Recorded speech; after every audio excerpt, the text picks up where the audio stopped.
While I was packing for National Defense University, my fiancée warned me with a cold expression. Once you get to Peking University, apply for campus housing.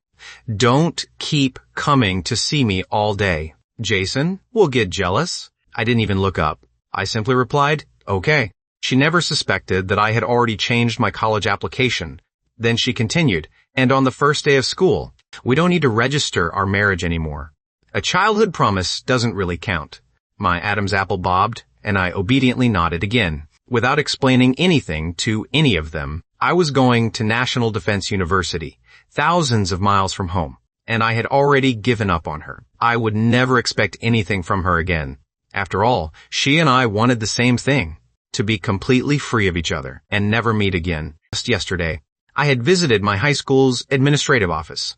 Mr. Carter, I've decided where I want to study. I want my placement at Peking University, changed to the cryptography program at National Defense University. The late autumn wind carried a bitter chill, but my slender frame remained straight and tall, and my gaze was exceptionally determined. Mr. Carter froze for a moment. Then his face lit up with delight. Ethan, you've finally come to your senses. I thought that just so you could marry Claire, you were going to give your Peking University spot to your cousin. However, National Defense University's cryptography program is highly classified. You will have to erase your identity and live under an alias. Have you discussed this with your family? There's nothing to discuss. I can make my own decision. When I heard the word family, a flicker of pain crossed my eyes, but it quickly faded into acceptance. Once I completely disappeared from their world, maybe no one would ever take anything else from me again, only because my uncle had drowned while saving me. My parents brought my cousin into our home and said I owed him a life, so I should always give way to him, to make up for what they believed they owed him. My parents gave Jason everything good. Even my own fiancée fell in love with him. Both my family's love and my romantic love had been taken away. Now, to take my place at Peking University as well, my parents pressured me to accept Claire's demand. They even used our marriage registration as leverage. I lay awake all night on the little cot on the balcony and finally came to my senses. This time, I would not give in again. Instead, I would cut all ties with them. I wanted nothing more to do with any of them. The red maples burned like fire. As I walked down the chilly street, my figure looking unbearably desolate. Around me were factory workers in blue uniforms finishing their shifts. They rode old-fashioned 28-inch bicycles, their faces glowing with happy smiles. That lively, bustling world seemed completely separate from mine. A Jeep pulled up beside me, cutting off my path as the window rolled down, and revealed a cold, beautiful face. Claire looked utterly impatient. Did you explain everything to the school? I replied flatly, of course I did. Just not the way Claire had ordered. I hadn't given my Peking University spot away. Instead, I had chosen a place she would never find me. Before I could answer, Jason leaned forward from the back seat, waving a large pile of things in his hands. Look at everything Claire bought me. Clothes, shoes, and even a radio. She said I couldn't let anyone look down on me at Peking University. My gaze fell on the necklace around Jason's neck, and my expression changed drastically. It felt as though my heart had been chiseled straight through. A sharp pain spread throughout my entire body. That necklace was the only keepsake my grandmother had left me. It was also the token of love I had given Claire. I never imagined Claire favored Jason so much that she would actually give the necklace to him. Claire noticed where I was looking, and embarrassment flashed through her eyes. But she quickly regained her composure. Jason likes it.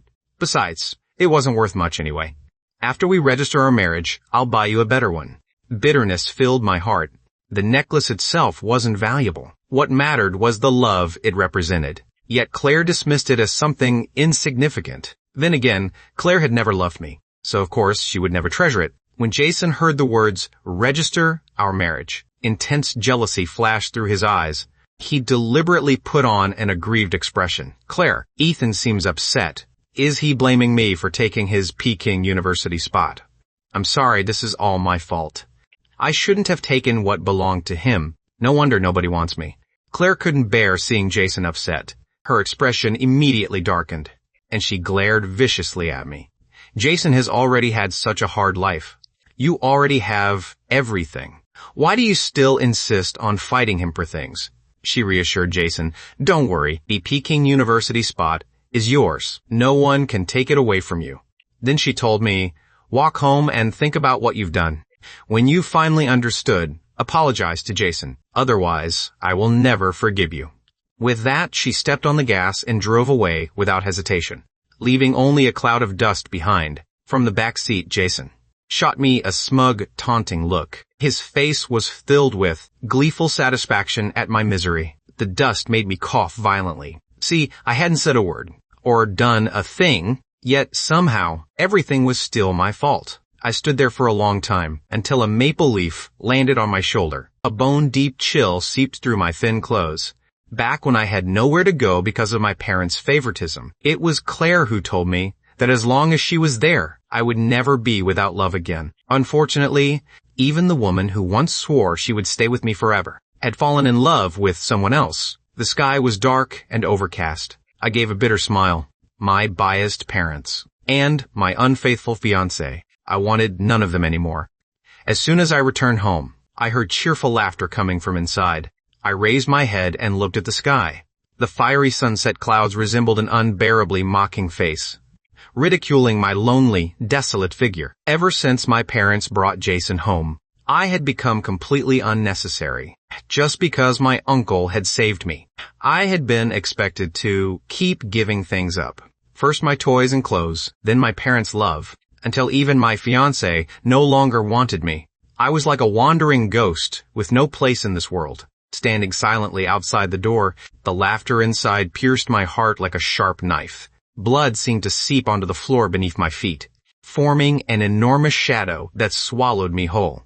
I pushed open the door, and the laughter inside instantly vanished. It was as though my presence had disrupted the warm happiness of their real family. Mom glanced at me and pointed toward a low stool beside them. A bowl of rice had been set on it, with only a few stalks of greens inside, while their table was loaded with fish, pork, and beef. Ever since I was little, my parents said Jason was still growing and needed nourishment, so they gave him all the best things. They forced me to be sensible and surrender my seat, and give up my food. Now I could only sleep on a broken cot on the balcony, and eat discarded vegetable scraps. But my parents had never considered that I was only half a year older than Jason, and I needed proper nutrition too. Mom stood up and deliberately placed a piece of fish in my bowl. She smiled. This is your favorite dish. Hurry up and sit down. My expression remained blank. Mom, I'm allergic to fish. Jason is the one who likes it. This time, Mom didn't respond with her usual impatience, or scold me for being difficult. Instead, she looked straight into my eyes, and, for once, wore a kind expression. Did you explain everything clearly to the school? And give your Peking University spot to Jason. Your grades are excellent. You can simply take the exam again next year. I remained silent. Mom's expression changed. Her voice hardened. How could you refuse? You owe Jason a life. Giving up one spot at Peking University is nothing. You should learn to be more considerate, even though I had been through this countless times. Mom's blatant favoritism still cut me deeply. Dad put down his chopsticks and suddenly slapped me across the face. He glared at me as if I were his mortal enemy. How did I raise such an ungrateful son? If you refuse, then get out of this house immediately. I don't have a son like you. My head rang from the blow, and a bright red handprint appeared on my face, under my parents' furious gazes. I felt as though countless knives were slicing through my body, and I couldn't stop trembling. Jason put on an aggrieved expression. Please don't pressure Ethan anymore. It hurts me to see him like this. Maybe I was never meant to attend college. This isn't Ethan's fault. I can only blame myself for having no one who truly loves me. My parents hurried over to comfort him, promising that they would make me surrender my Peking University spot, and buy him plenty of gifts as well. Only then did Jason smile again. He looked at my deathly pale face. Ethan, I never wanted to take anything from you. If you mind having me here, I can leave. Dad flew into a rage and glared viciously at me. Are you satisfied now?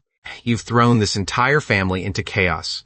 Apologize to your cousin immediately. I wiped the blood from the corner of my mouth and swept my gaze across everyone in the room. These people were supposedly my blood relatives, Yet they were doing everything they could to drive me to my death. Just as Dad was about to hit me again, Claire spoke from the side. Ethan already agreed to give up his Peking University spot. He went to the school today and explained everything. Only then did my parents' expressions soften and they snorted coldly. Mom stared at me thoughtfully. At least you finally showed some sense. Since your cousin is going away to college, you can go find a job and earn money for his tuition. Remember, you owe him this. I stared blankly at her. This was the woman who had given birth to me. How could she say something so cruel? Mom didn't seem to care how her son felt, and continued in a tone that allowed no argument. Start working once summer vacation ends. You have nothing better to do at home anyway. Dad nodded in agreement. Then the entire family began discussing how they would hold a celebration banquet for Jason. After all, getting into Peking University was an honor for the entire family. No one paid any attention to me beside them. My place in this house was no different from a trash can. They remembered me whenever they needed something, and discarded me without hesitation when they didn't. I didn't know when I finally lay down on my bed. My heart had already gone numb from the pain. Staying in this loveless home made me feel so suffocated that I could barely breathe. Beneath me was a sheet I had used for more than 10 years. It was so small, it could only cover half my body, and it reeked of dampness and mildew. Meanwhile, Jason had a bright, spacious bedroom, filled with toys and candy bought from the local department store. Everything in there had been purchased especially for him, while I could only sleep on the narrow, rain-soaked balcony. I had endured wind, rain, and winter snow there for 10 full years. Even in the scorching summer heat, my heart remained frozen. I stared at the night sky, thinking about how only 1 month remained before I could leave this place without love, since this family didn't need me. Then I would disappear from their lives forever. That night, I had a dream. I dreamed that when I was little, my parents held me in their arms and cared for me tenderly. Their eyes were filled with love. Claire, who was 2 years older than me, pinched my cheek and said, "You're so adorable." I felt as though I were immersed in a warm spring and never wanted to wake up. But then Jason appeared like a nightmare. My parents' faces twisted with rage as they screamed at me. Claire left me as well, walking farther and farther away. I cried, "Dad, Mom, Claire, please don't abandon me." I desperately chased after them.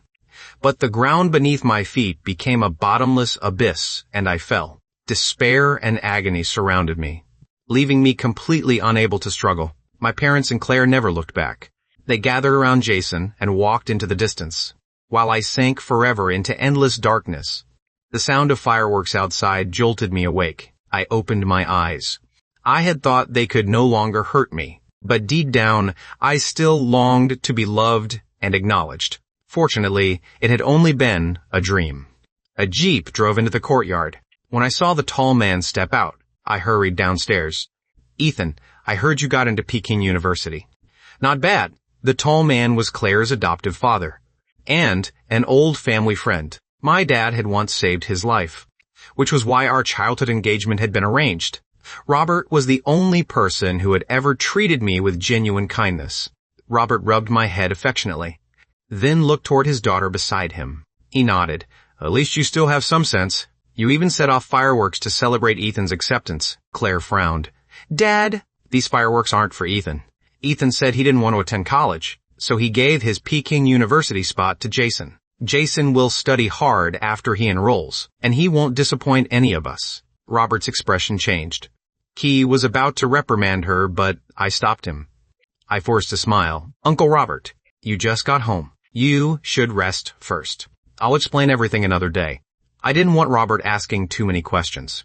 Or he might discover that I had applied to National Defense University and entered its classified cryptography program.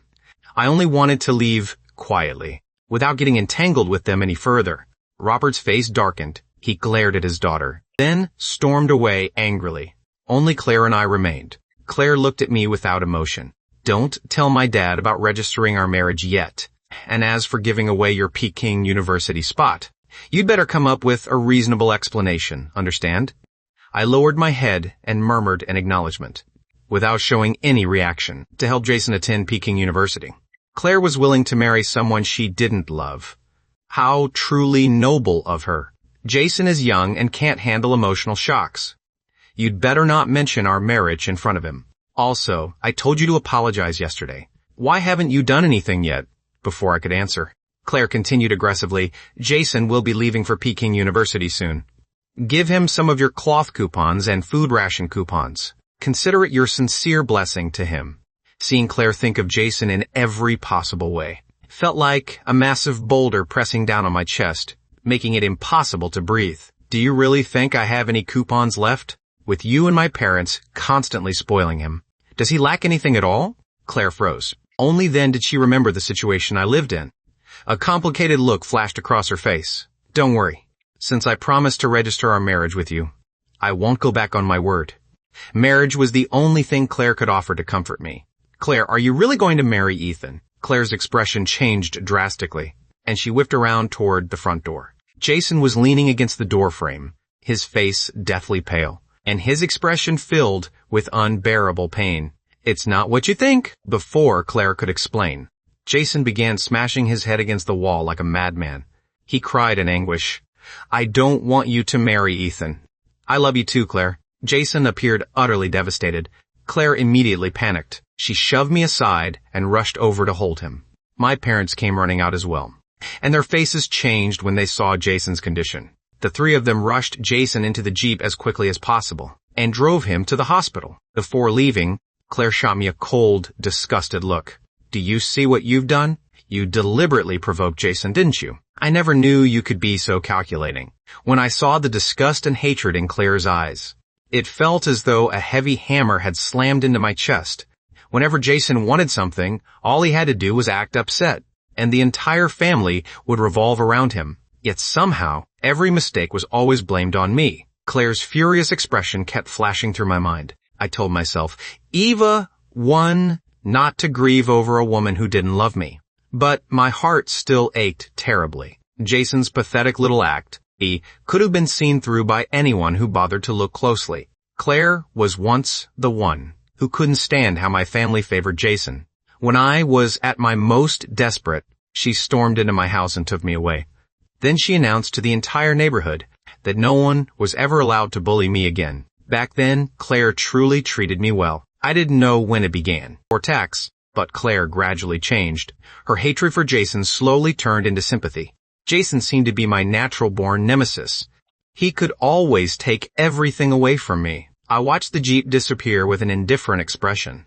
This was the last time I would grieve over Claire, and the last time I would grieve over this cold, loveless family. From now on, I would live for myself and devote my youth to building my country. I returned home and began cleaning the cramped balcony. Inside an old, battered box, I had carefully preserved every gift Claire had ever given me, from wooden dolls to a single autumn leaf. I had always treasured Claire's gifts like priceless possessions, and could never bear to throw them away. But now, they were nothing more than garbage.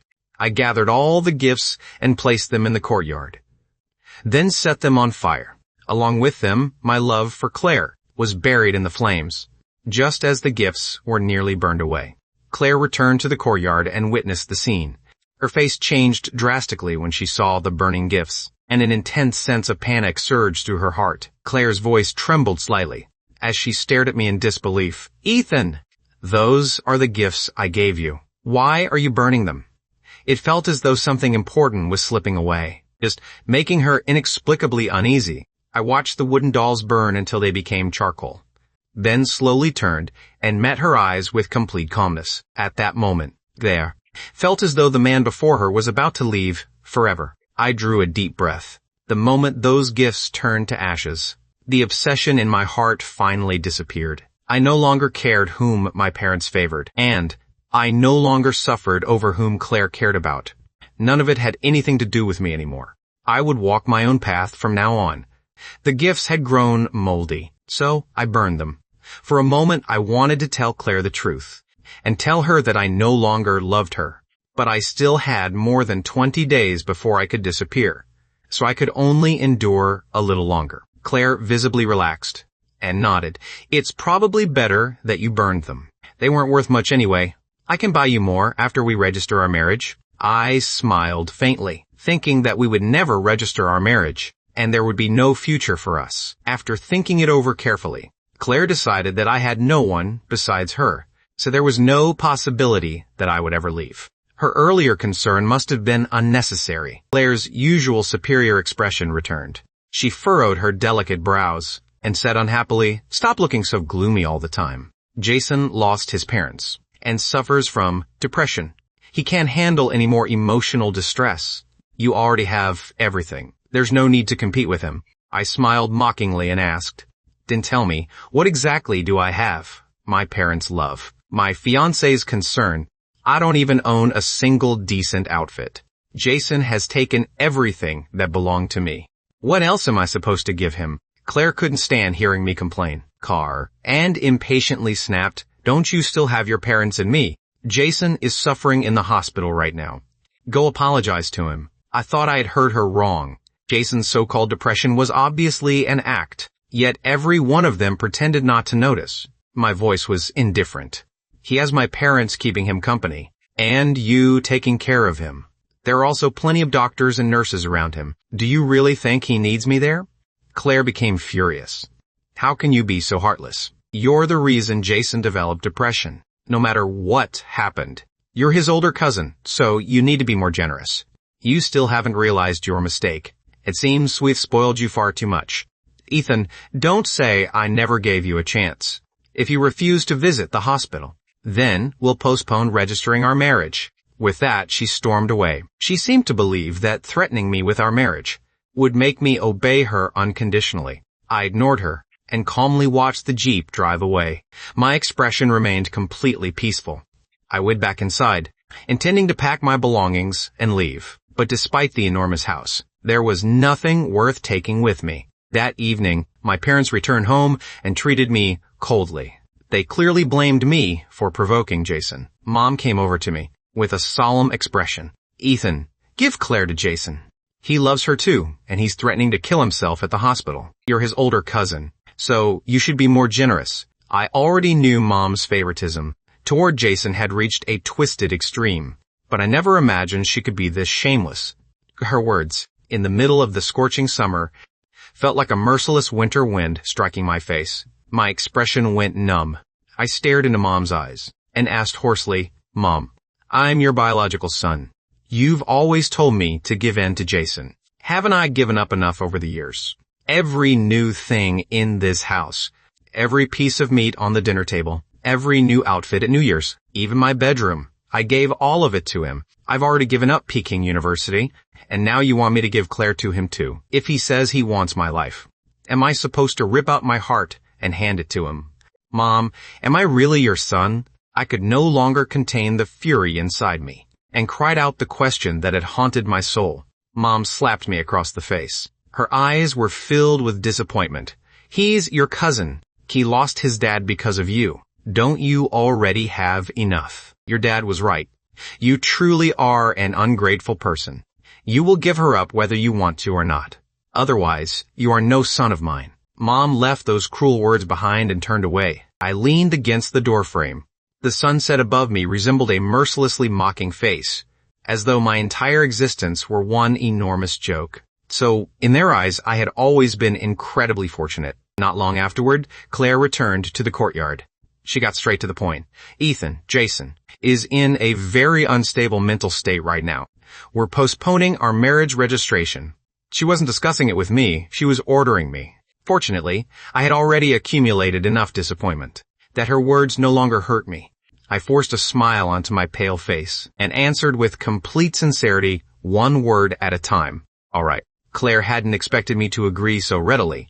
Instead of throwing a fit, for a moment she didn't know what to say, and stood there frozen for a long time. I didn't look at Claire. My gaze rested on the sycamore tree outside the courtyard, and I remembered when I was 11 years old. Jason had framed me and my parents, hung me up and beat me until my body was covered in wounds. Then they threw me out of the house, leaving me completely alone. In despair, I crouched beneath that sycamore tree and cried. Claire was the one who approached me. She held out her hand and smiled gently. "Come home with me." Back then, she was like a beam of light, illuminating my dark life. From that day on, I finally had someone to rely on and a reason to hope. Claire wanted me to get into Peking University and fulfill my dream. So when the National College Entrance Examination was restored in 1978, I secretly devoted myself to studying and finally earned a place at Peking University. I had once believed that I could always follow in Claire's footsteps and remain with her forever. Now, everything seemed like nothing more than an illusion. The Claire standing before me had completely changed. She forced me to compromise again and again for Jason to attend Peking University. She was even willing to marry a man she didn't love. What a truly magnificent love they shared. When Claire announced that our marriage registration would be postponed, my heart remained perfectly calm. I no longer expected anything from her. Now she was saying we should postpone registering our marriage. Next, she would break her promise entirely. By then, I would have lost my chance to attend college, and Claire certainly would not marry me either. Fortunately, I had never given away my Peking University spot. In just over 20 days, I would leave this heartbreaking place and go to National Defense University, cutting all ties with them forever. Ethan, don't overthink this. Since I made you a promise, I definitely won't go back on my word. Jason's mental condition is simply unstable right now, so I don't want to provoke him. Seeing that I neither argued nor caused a scene, Claire felt strangely unsettled by my calm demeanor and couldn't help explaining herself.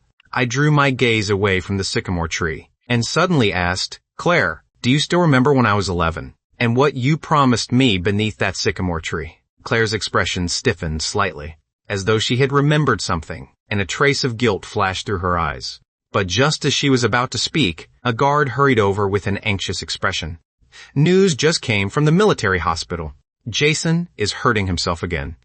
Claire frowned and immediately forgot all about me. She turned and rushed into the Jeep. I watched the vehicle disappear into the distance, then turned and went back to my room. There was actually very little on that cramped balcony after burning all the gifts Claire had given me. Only a few thin, worn-out clothes remained. It seemed that aside from giving me this life, my parents had never given me anything. They had once given me many things, but every last one had eventually been handed over to Jason. Claire stayed away for an entire week. During those days, she and my parents remained at the hospital caring for Jason. I was happy to have some peace. I didn't have to look at Jason's disgusting face or face my biased parents. I went to Robert, hoping he could train my body so I could adapt to National Defense University in advance. Since I had chosen the cryptography program, I would inevitably face many dangers in the future. Robert didn't think too much about it. He assumed I wanted to enlist, so he taught me everything he knew without holding anything back. Another week passed. That day, I was training in the courtyard. My body was drenched in sweat, but I felt refreshed and energetic. I had cut my hair into a short, military-style crew cut. Claire once told me that she liked boys with an artistic air, so I had always worn my hair in an artistic style. But now, I lived only for myself. After cutting my hair, I looked like an entirely different person. Robert sighed with admiration when he saw me. Now that's the bearing of a soldier. Although Robert didn't know why I was training, he vaguely guessed that something was going on. He chose not to expose it, believing young people should resolve their own affairs. Still, he felt that his old friends next door had taken their favoritism too far. He spent most of the year away on missions, so it was difficult for him to interfere, but if I needed help, he wouldn't mind making things easier for me. My peaceful life was finally disrupted when Jason returned home. I was practicing a horse stance in the courtyard when I looked up and saw my parents and Claire surrounding Jason. As they entered the courtyard, laughing and talking, Jason leaned his entire body against Claire, and the two of them appeared extremely intimate. My parents pretended not to notice, and even seemed pleased by what they saw. Claire didn't object either. Only when she sensed my gaze did she seem to remember something. She hurriedly pushed Jason away, and he immediately complained, "Claire, do you dislike me now?" Claire looked embarrassed, and could only let Jason lean against her again. As Jason entered the house, he glanced at me. His eyes were filled with provocation and mockery. My expression remained calm, as though those four people had nothing to do with me, and I continued focusing on my training. An hour passed before I knew it. After finishing, I let out a long breath. A rare, cool breeze swept through the summer heat. I closed my eyes and enjoyed that fleeting moment of comfort in the courtyard. National Defense University. A trembling voice suddenly came from behind me. I opened my eyes and saw Claire holding a magazine. A trace of panic flashed through her eyes. After accompanying Jason back to his room, he had accidentally noticed a magazine lying on the small bed on the balcony. It was about National Defense University. An intense sense of unease had surged through her heart, so she hurried downstairs to question me. Why are you reading about National Defense University? Faced with Claire's questioning, I remained calm and didn't explain immediately. Instead, I picked up a towel and wiped away my sweat. Answer me. Claire grabbed my hand. Her body trembled slightly, as though she were about to lose the most important thing in her life. I, gently, pried away the hand I had once longed countless times to hold. Yet my heart no longer stirred in the slightest. I smiled. I was just looking through it. Claire stared into my eyes and saw that I didn't appear to be lying. She also believed I could never lie to her, and visibly relaxed. She nodded and murmured, "There's really nothing worth reading about. With your physical condition, you aren't suited for National Defense University. You should focus on studying instead, and take the college entrance examination again next year. Your grades are excellent, so you'll still have another chance." I neither agreed nor disagreed. Do you really think I'll have another chance? My parents want me to start working after summer vacation, so I can earn money to support Jason through college. I'll be leaving soon. Claire's expression changed. She opened her mouth, but hesitated. Perhaps she felt that she had wronged me lately. Because her voice softened, "Don't worry, I won't let you go to work. You don't need to worry about the money. I've already prepared a sum. It will be enough to pay for Jason's education." I smiled mockingly. Look at how well Claire treated Jason. She had considered everything for him. Not only had she forced me to surrender my Peking University spot, she had even prepared his tuition. I had to admit, they truly were one happy family. I could naturally see the panic in Claire's heart, but I didn't believe it came from love for me. It was merely a little guilt. I believed that as soon as Jason made a scene, my biased parents would, certainly, force me to work and earn money for him, and Claire would remain silent. Fortunately, I no longer cared. Seeing me remain silent, Claire assumed I was jealous. She reached out to stroke my head, and finally noticed that I had cut my hair into a crew cut. I looked completely different from the artistic young man I had once been, for reasons she couldn't understand. I was clearly standing right in front of her, yet I seemed about to disappear. She suddenly felt as though everything was slipping beyond her control. "Ethan, I will marry you. Trust me, I only need more time. The marriage is merely being postponed." Claire's voice was firm and allowed no doubt. In the past, her words would have filled me with excitement. But now, I merely gave a quiet, "Okay." My calm and indifferent expression made Claire even more uneasy. On the second-floor balcony, Jason happened to be watching the two of us below. His eyes burned with intense resentment. I went to bed very early that night, partly because I didn't want to see my biased parents, showering Jason with meticulous care, and partly because the daytime training had exhausted me. Early the next morning, I left home and went to school. Inside the administrative office, I met a tall, valiant-looking man in military uniform. He radiated a firm and resolute presence that naturally inspired respect. He introduced himself as an instructor from National Defense University's cryptography program. Besides carrying out another assignment, he had also come to escort me to the university. The cryptography program at National Defense University was highly unusual and belonged to a special early admission category. Therefore, it didn't follow the normal enrollment process, and there would be no admission letter. An instructor from National Defense University would personally escort me to a secret location for training.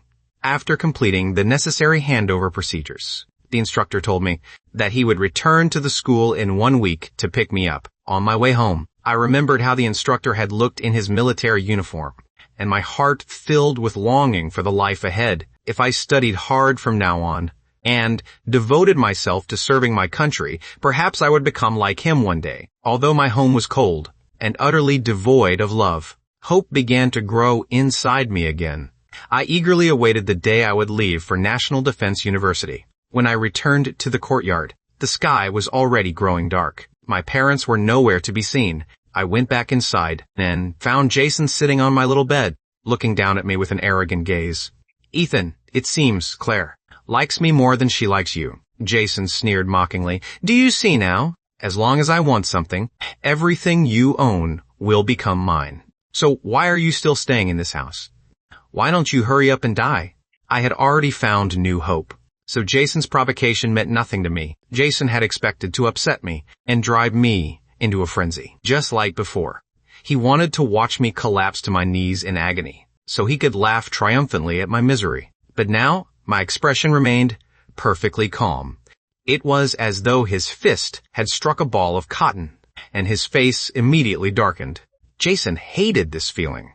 When he remembered how Claire had spoken to me downstairs earlier that day, he became consumed by jealousy. Even after hurting himself, Claire had only postponed registering her marriage with me. She still had not truly become his. That was why he could no longer resist provoking me. But my indifference only made him even more jealous.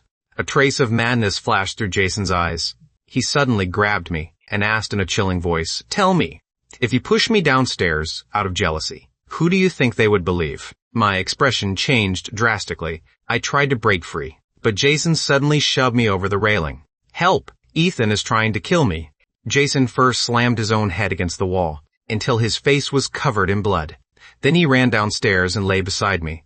I had fallen from the second floor and shied, and my body struck the ground with tremendous force. The pain left me unable to breathe. Jason's screams immediately drew the attention of my parents and Claire. The three of them rushed over. When they saw the two of us, my parents kicked me in the stomach without asking a single question. They roared, "How could you do this to Jason?"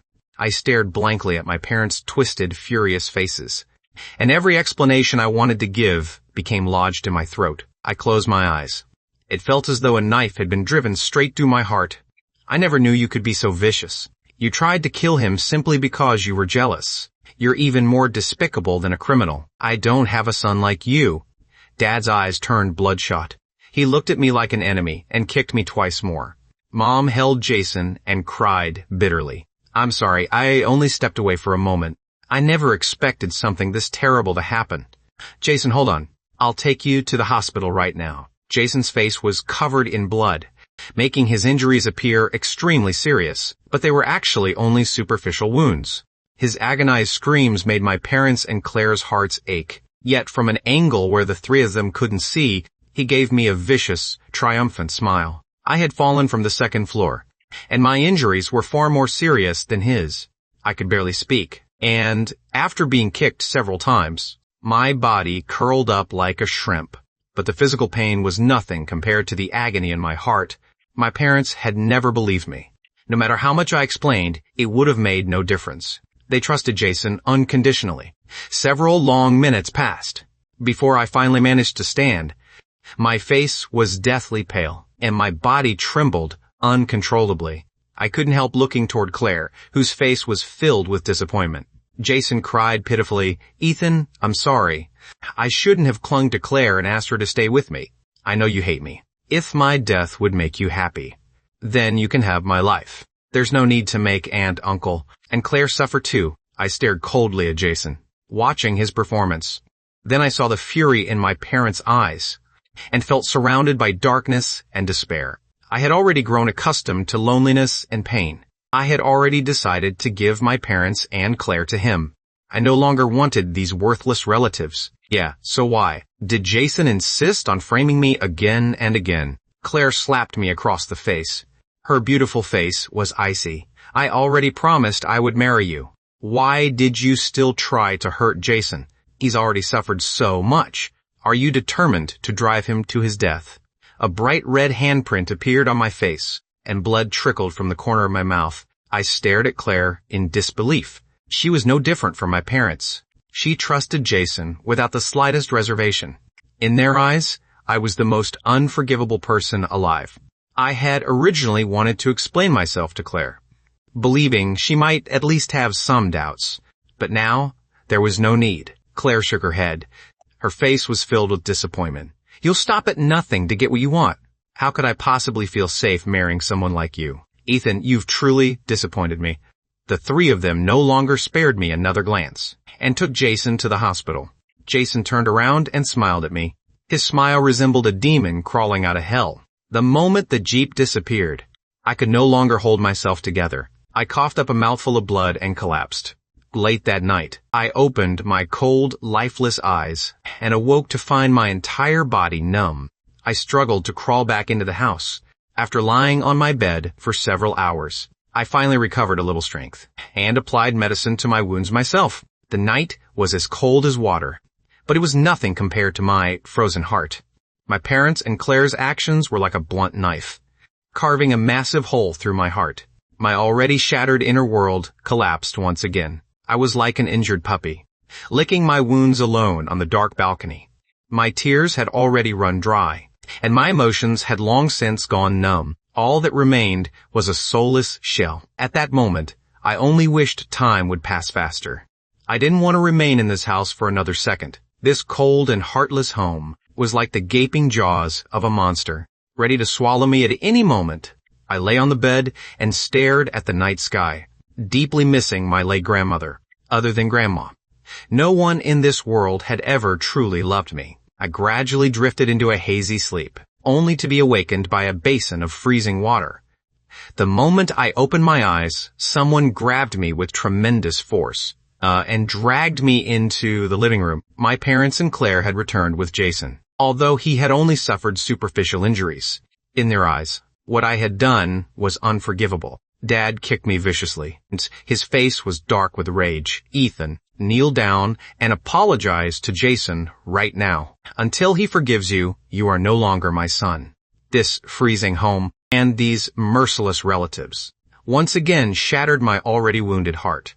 My gaze swept across everyone. My parents' faces were filled with disgust and hatred. Claire looked at me with bitter disappointment, while Jason could barely conceal the smug smile on his lips. These people were supposed to be the ones closest to me, yet they hurt me again and again. They chilled my heart more deeply than any enemy ever could. Jason was clearly the one who had framed me, yet I was being forced to kneel and apologize. In the past, to preserve what little family affection remained and earn their approval, I would have compromised. But now, I hated the identity I had been born with. Why had I been born into such a cold-blooded family, seeing that I still refused to obey? Dad's expression became even uglier. He kicked me again and roared, "Do you really think you did nothing wrong?" I staggered and collapsed to the floor, coughing up blood once again. Claire's expression changed slightly, and she instinctively moved forward to help me. But when she remembered what she believed I had done, she decided that perhaps punishment was the only way to save me. Claire stopped Dad and shook her head slightly. Only then did Dad finally stop. My eyes flickered. I thought Claire intended to help me, but what she said next almost made me burst out laughing. Claire furrowed her delicate brows, her expression darkening. "In your current state, you aren't fit to register our marriage with me. If Jason hadn't been lucky, he might have fallen to his death. As your punishment, our marriage registration must be postponed. And to make it up to Jason, I'll hold a wedding ceremony with him first." I stared at Claire in disbelief. What kind of punishment was that?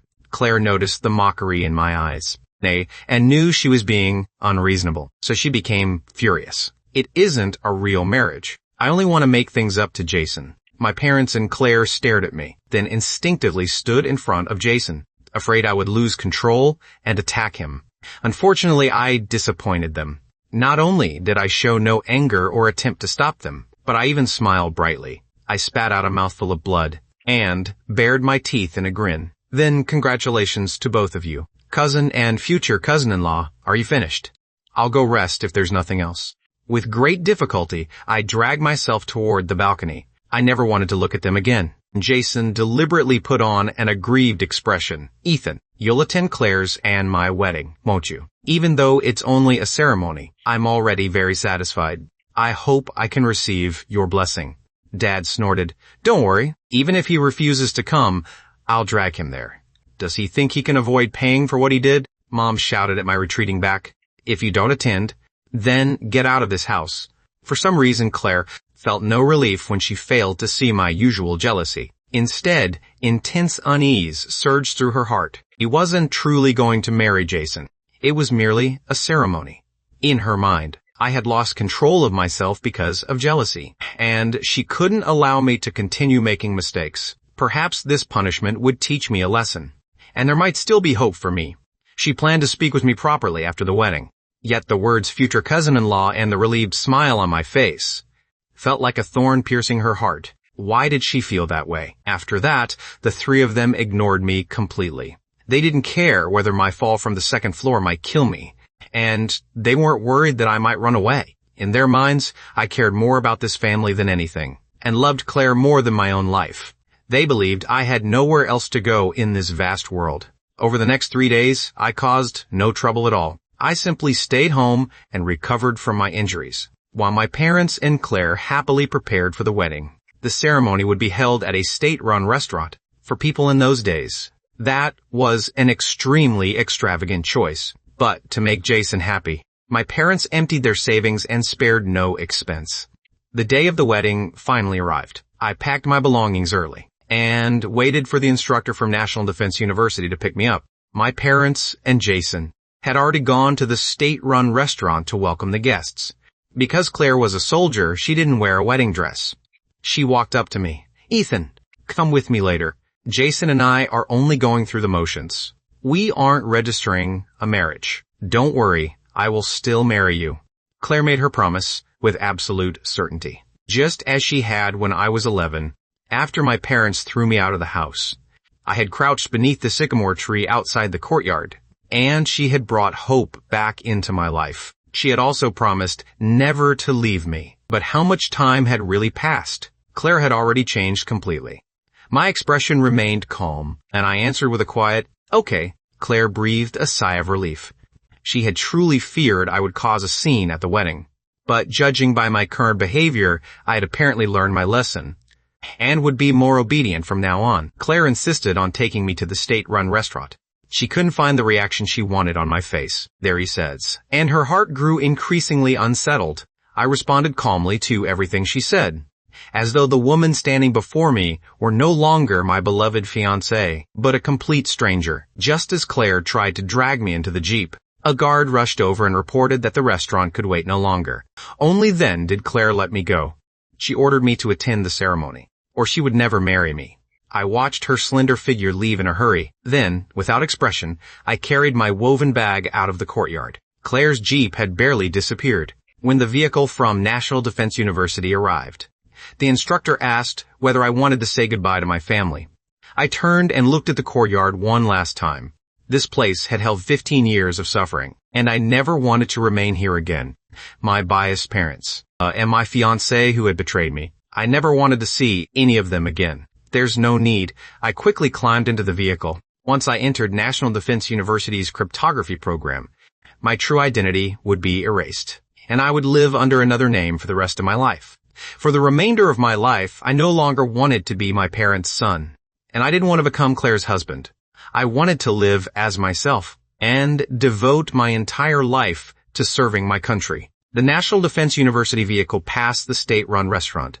Through the window, I saw my family standing at the entrance to welcome guests.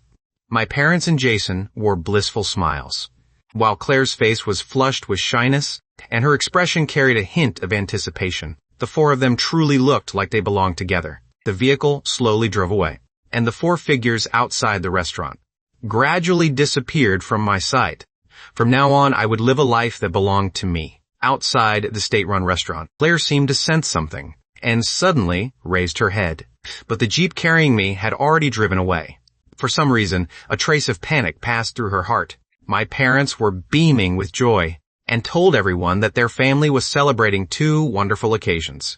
Not only had Jason been admitted to Peking University, but he was also marrying the most beautiful woman in the military compound. Claire felt slightly uncomfortable. Whether it was the Peking University placement or the marriage, both should have belonged to Ethan.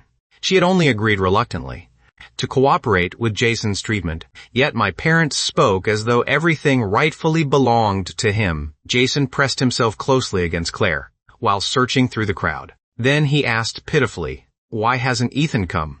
Didn't he promise to attend and give us his blessing? Or is he angry because he doesn't want me to be happy?" If I had known this would happen, I would have knelt and apologized to him. Jason began pretending to be pitiful again. Dad's expression darkened. He snorted, "That ungrateful bastard. I truly regret having a son like him. He isn't even 1/10,000th as good as Jason. Mom nodded in agreement. Ethan is far too selfish. He won't even attend his cousin's wedding.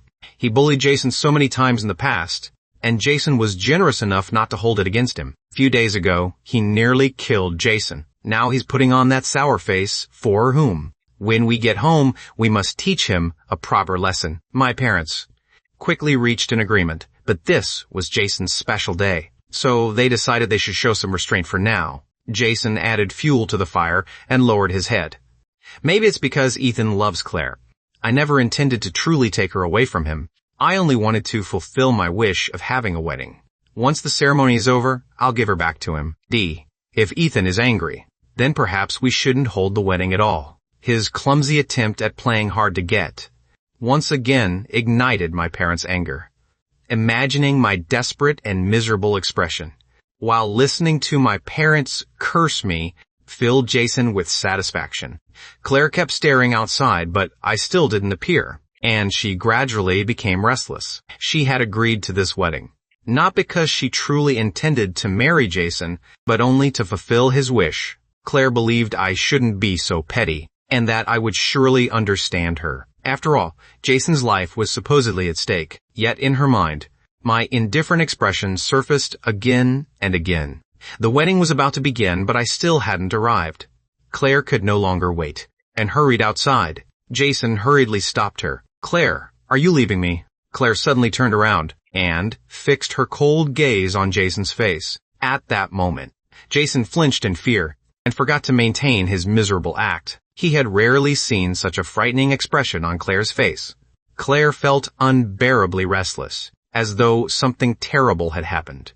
A voice in her heart kept telling her that she had to go home. "I'm going to get Ethan." This time, Claire ignored Jason and strode away. On the way back, she realized that she had been careless. She should have explained clearly that she wasn't truly marrying Jason, and that the ceremony was only for show. She returned to the courtyard as quickly as possible and rushed straight through the front door. She hurried to the balcony. "Ethan, stop sulking. Everyone is waiting for you." Claire pulled back the curtain. The cramped, damp balcony had been cleaned until it was completely spotless. The small folding bed had been tossed into a corner, and the low table I had used for studying stood in the center. A note rested on it. "I don't want this family anymore. Claire, we will never meet again." Those two short lines struck her like a heavy hammer, slamming viciously into her heart. Claire desperately suppressed her panic and murmured to herself, "Ethan must be joking." In her memory, I had nowhere else to go and could never bear to leave my parents or her. Claire believed she understood my personality well. I had endured so many years of injustice just so I could remain beside my parents and continue longing for their love. Yet everything before her filled her with intense unease. Refusing to give up, Claire searched throughout the courtyard. As time passed, she discovered in growing panic that every trace of my existence had disappeared. When I was 15, I had planted begonias for her in the courtyard, but they were gone. When I was 17, I had prayed for her safety and tied a red ribbon to the courtyard swing, but it had vanished too. Claire hurried to the sycamore tree outside the courtyard.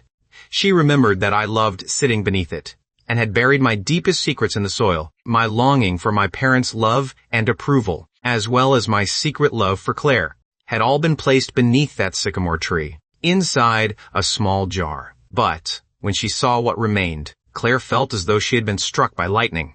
The soil had been dug open, and the jar had been shattered. The secrets inside had been reduced to a pile of ashes. At that moment, Claire finally realized something terrifying. I had truly left. Claire crouched beneath the sycamore tree, staring blankly at the ashes. There had actually been signs of my departure long ago. But unfortunately, no one had cared. A child who had never been loved could leave with such absolute determination. I had burned every gift she gave me, destroyed all our beautiful memories, and left without taking even a single sycamore leaf. Claire was only holding a fake wedding with Jason to fulfill his wish. She had never said she was abandoning me. So why had I left? Even now, Claire couldn't understand, and perhaps she never would. She only felt that the summer air was unbearably oppressive, weighing heavily on her chest. A hot breeze swept past, and sycamore leaves drifted down around her. Claire raised her head in a daze, as though she could see the child who had once crouched beneath the tree, abandoned by his family, and crying in despair. She had extended her hand and smiled. "You'll never be alone again." Under the cool moonlight that night, my eyes had shone with hope, but she didn't know when it had begun, that I had become numb, like a lifeless walking corpse, returning to the person I had once been. Perhaps it was when she offered marriage in exchange for my Peking University spot. She still remembered the shock on my face. In truth, Claire had always known that I was secretly in love with her, but she had never responded because she feared people would gossip. Then my parents approached her and asked her to persuade me to give my Peking University spot to Jason. Claire knew exactly how important Peking University was to me, but because she needed a suitable excuse to marry me, she impulsively suggested the exchange. She never expected me to agree without hesitation. Claire had thought that since my grades were so good, I would surely achieve excellent results again the following year. Then no one would have any reason to criticize us, and we could finally be together openly. Unfortunately, I seemed to have misunderstood something, and chose to abandon everything and leave without looking back. He can't have gone far. Claire suddenly remembered something and quickly stood up. She believed I had nowhere to go, so she mobilized every connection she had, searching both the bus station and the train station, determined to find me. Unfortunately, half a day passed, and even after Claire mobilized the entire military compound, there was still no news of me. It was as though I had vanished into thin air. The matter eventually reached Robert. His daughter's abuse of authority was an extremely serious offense in those days. He hurried home, but when he saw her sitting dejectedly at the entrance, the furious rebuke lodged in his throat and became a helpless sigh. Robert could roughly guess what his daughter was thinking. First, he ordered her to end the search for me. She had already made a terrible mistake. Then he voiced his suspicion. "Ethan has gone away to study." Claire suddenly raised her head, her face filled with disbelief. "Peking University's admission letters won't arrive for another 2 weeks. Robert sneered. "Who told you Ethan went to Peking University?" "He applied to National Defense University." Claire felt as though lightning had struck her entire body. Robert couldn't bear seeing his daughter so devastated. But when he remembered how I had been treated all these years, he was furious at her failure to recognize her mistakes. "I don't know what you're grieving over. You didn't treasure him when he was standing right in front of you. Now that he's gone, who are you putting on this miserable act for? Weren't all of you the ones who forced Ethan to leave?" Robert's words left Claire's entire body numb. She opened her mouth to argue, but couldn't utter a single word. Countless memories flooded into her mind. Over the years, my parents' favoritism toward Jason had reached an abnormal extreme. I had been tormented until living became more painful than death. She had clearly known everything and had once been the light in my life. But what had she done? Not only had she stopped standing firmly by my side as she once had, but she had even helped them torment me. She suddenly remembered what happened 3 days earlier, when Jason claimed that I had pushed him from the second floor. I had looked toward her with the same hopeful gaze I once had, longing to receive even the slightest trace of kindness. But Claire had believed Jason without hesitation and slapped me viciously across the face. That slap had shattered every last hope inside me. Robert knew that his daughter couldn't hear anything he said now, so he couldn't be bothered to continue. Considering the way she and my parents had behaved, I should have left long ago. Ethan is a good kid. He can only find happiness by escaping his family. Robert had offered to help me long ago, but I had always been stubborn and continued hoping my parents would eventually love me, which led me to suffer so many misfortunes. If I were him, I would have gotten the hell out years ago. Robert left those blunt words behind and strode away. As a military commander, he had no time to manage his daughter's romantic troubles. Claire stood alone in the living room, remembering my reactions during the past few weeks. Perhaps I had given up on her the moment she proposed that exchange. Then she remembered that night, when I had asked her with absolute seriousness, "Do you still remember the promise you made me?" Claire crouched on the floor and clutched her head in agony, her heart filled with unbearable regret. The night was as cold as water, when hurried footsteps suddenly came from outside. Mom rushed into the house with an anxious expression. "Claire, Jason thinks you don't want him anymore, so he caused a scene at the restaurant." Claire listened to Mom ramble on, with every word expressing concern for Jason, and felt unbearably irritated. She suddenly raised her head. What good is it for him to throw a fit? Jason is the only person you ever care about. Do you even know where your biological son went? Mom looked stunned and somewhat embarrassed. What are you talking about? How could I not care about Ethan? He's my biological son. Claire stared at Mom, trying to find even a trace of concern in her eyes. But there was none.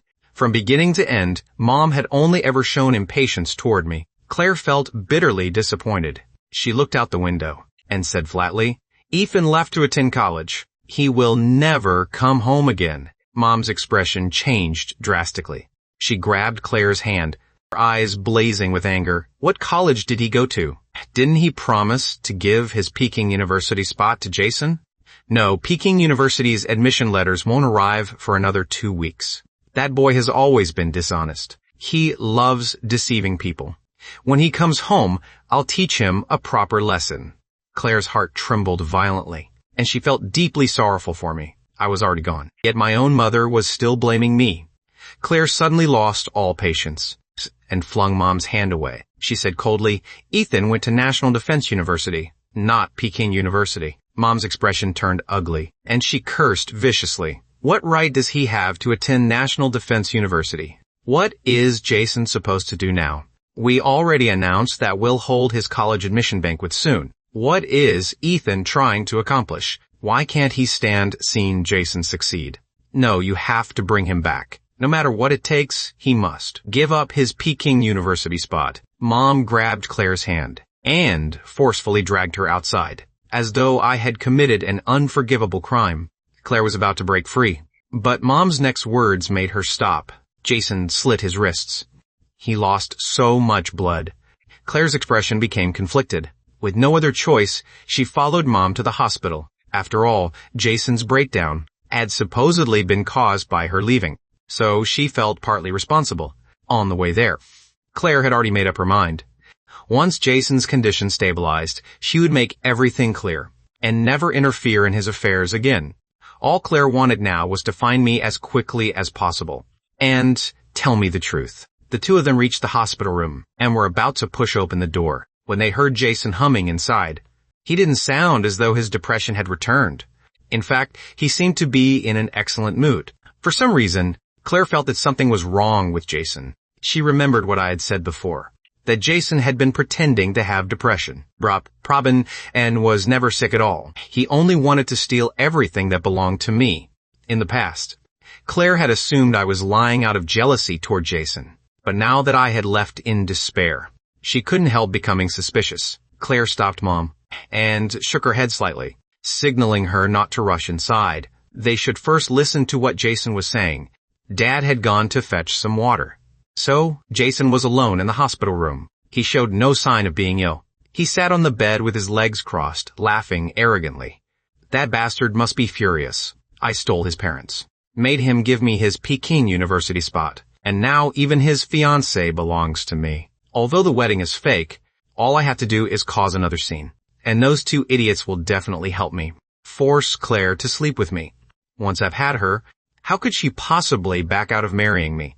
I really am a genius. Hey, Jason's voice was quiet, but the hospital room was so silent that the two women outside heard every word clearly. Their expressions froze, and their faces filled with disbelief. Mom thought she'd heard him wrong, while Claire clenched her fists. A towering rage surged inside her.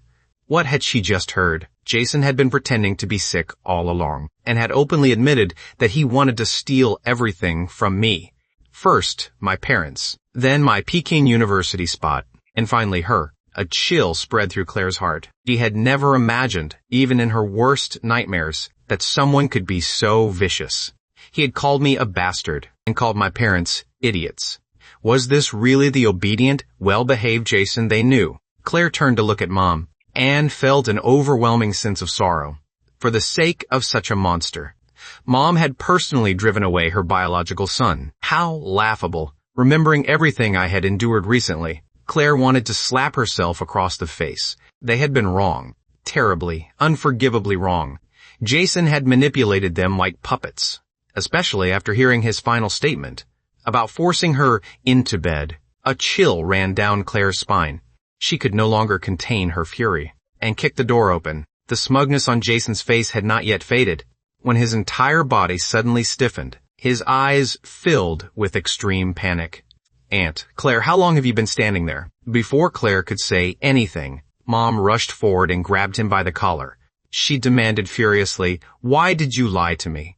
Jason dropped to his knees in terror, but his eyes kept darting around as he desperately searched for a way out. Mom's face turned livid.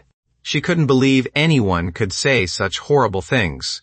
She had pampered Jason like her own son and would have plucked the stars from the sky for him, even while neglecting me. But what had Jason done in return? He called his cousin a bastard and cursed them as idiots. Mom raised her hand to strike him, but Jason wailed and knelt on the floor begging, "Aunt, I was wrong. Those weren't my true thoughts. I was hallucinating because of my mental illness. I dreamed that Ethan had framed me and that none of you wanted me anymore. Claire abandoned me too. That's why I started speaking nonsense." It hurt so much. Before Jason had even finished, he began slamming his head against the floor. Mom saw blood spread across the ground, and her expression changed slightly. Her heart immediately ached for him, and she instinctively reached out to help him. Jason noticed the change in her attitude, and secretly rejoiced, but Claire said, "I will personally investigate everything you have done to Ethan over the years." Her voice allowed no argument. Claire's expression was icy. My departure had finally restored her rationality. As the youngest regimental commander in the district, she naturally possessed exceptional ability. Jason's face changed drastically, and he tried to continue explaining, but Claire turned and walked out of the room. A raging fury burned inside her. If Jason had always been a hypocrite, then many events from the past would have to be reconsidered. She didn't dare imagine that everything had been staged by Jason himself, or how much injustice I must have endured. The mere thought terrified her. Using Robert's connections, Claire quickly uncovered Jason's entire background. She would never have known without investigating, but when she saw the long list of evidence in the files, she nearly went insane with rage. Now that Claire no longer protected Jason, many people were finally willing to tell the truth. She even found a notebook hidden in a secret compartment in Jason's room. It was filled with records of every cruel thing Jason had done. February 9th, my birthday. Dad gave me a pair of sneakers. I think they're hideous. Why was I born into such a poor family? I hope Dad dies soon. March 12th, Dad finally died. He died saving Ethan. But why didn't he save Claire instead? Then I could have used that life-saving debt to enter Robert's family. Still, Ethan's family isn't bad either. Now that I'm being raised in Ethan's home, the first thing I need to do is drive Ethan to his death. As long as he remains here, I will never be able to have everything. Fortunately, Aunt cares deeply about me. Every time I frame him, it works. I really am a genius. Claire rapidly flipped through the notebook until she reached the entries from several days earlier. Her beautiful face turned livid with rage. To drive Ethan to his death, I deliberately pushed him from the second floor. I didn't expect that brat to be so lucky. He didn't even become crippled, but it doesn't matter, because this still allowed me to marry Claire. Claire gripped the notebook so tightly that her knuckles turned purple. A raging fire burned in her chest, and she wanted nothing more than to tear Jason apart. Everything I had said was true. I really had suffered so many injustices. She remembered when I was 11. Claire had taken me home because she couldn't stand my parents' favoritism and promised to treat me well for the rest of my life. But at some point, she had lost her way too, and forgotten her original promise through countless days and nights of being falsely accused. I had lain alone on that broken cot, licking my wounds, when Jason pushed me from the second floor several days ago. Claire had been given the chance to prove my innocence, but instead, she slapped me without asking what had happened. I left in utter despair, and her entire world fell into darkness. Claire showed the notebook to my parents. At first, neither of them believed it, but once they recognized Jason's handwriting, their entire understanding of the world shattered. Faced with undeniable evidence, Jason no longer dared to lie. He knelt before my parents and repeatedly apologized. "I'm sorry. I shouldn't have deceived you. I only did it because I felt so insecure." and was terrified that you would abandon me. That's why I falsely accused Ethan. Please give me one more chance. I promise I'll take good care of you in the future.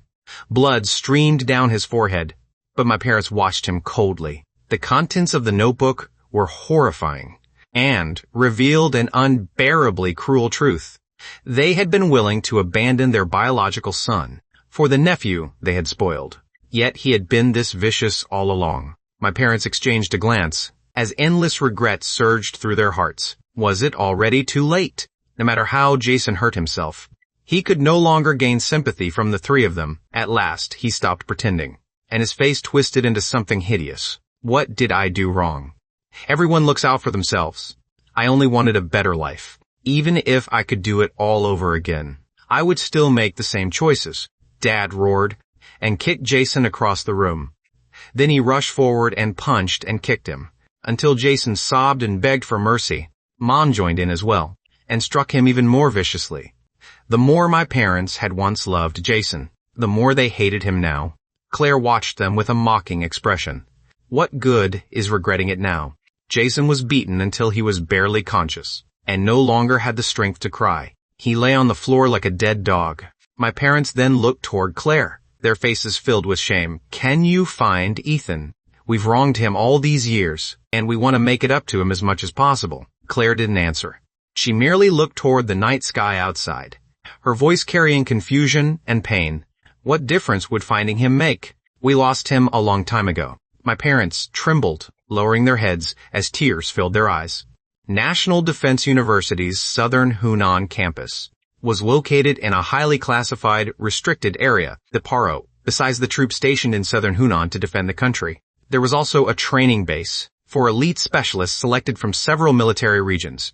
The campus was divided into two sections. The troops were stationed on the outskirts of the city, while a group of students lived within the military base's central compound. At that moment, the sun was already high in the sky, shining fiercely overhead. The last traces of summer had yet to fade, and the late summer heat had already arrived. A group of students in military uniforms were training. Beneath the scorching sun, their clothes were soaked through with sweat, but they stood perfectly straight and stared resolutely ahead. As students in National Defense University's cryptography program, we not only had to study code-breaking algorithms, but also strengthen our bodies. I had been enrolled for half a month. Using the training methods Robert had taught me, I had managed to endure despite my less than robust physique. The food at the university was far better than it looked.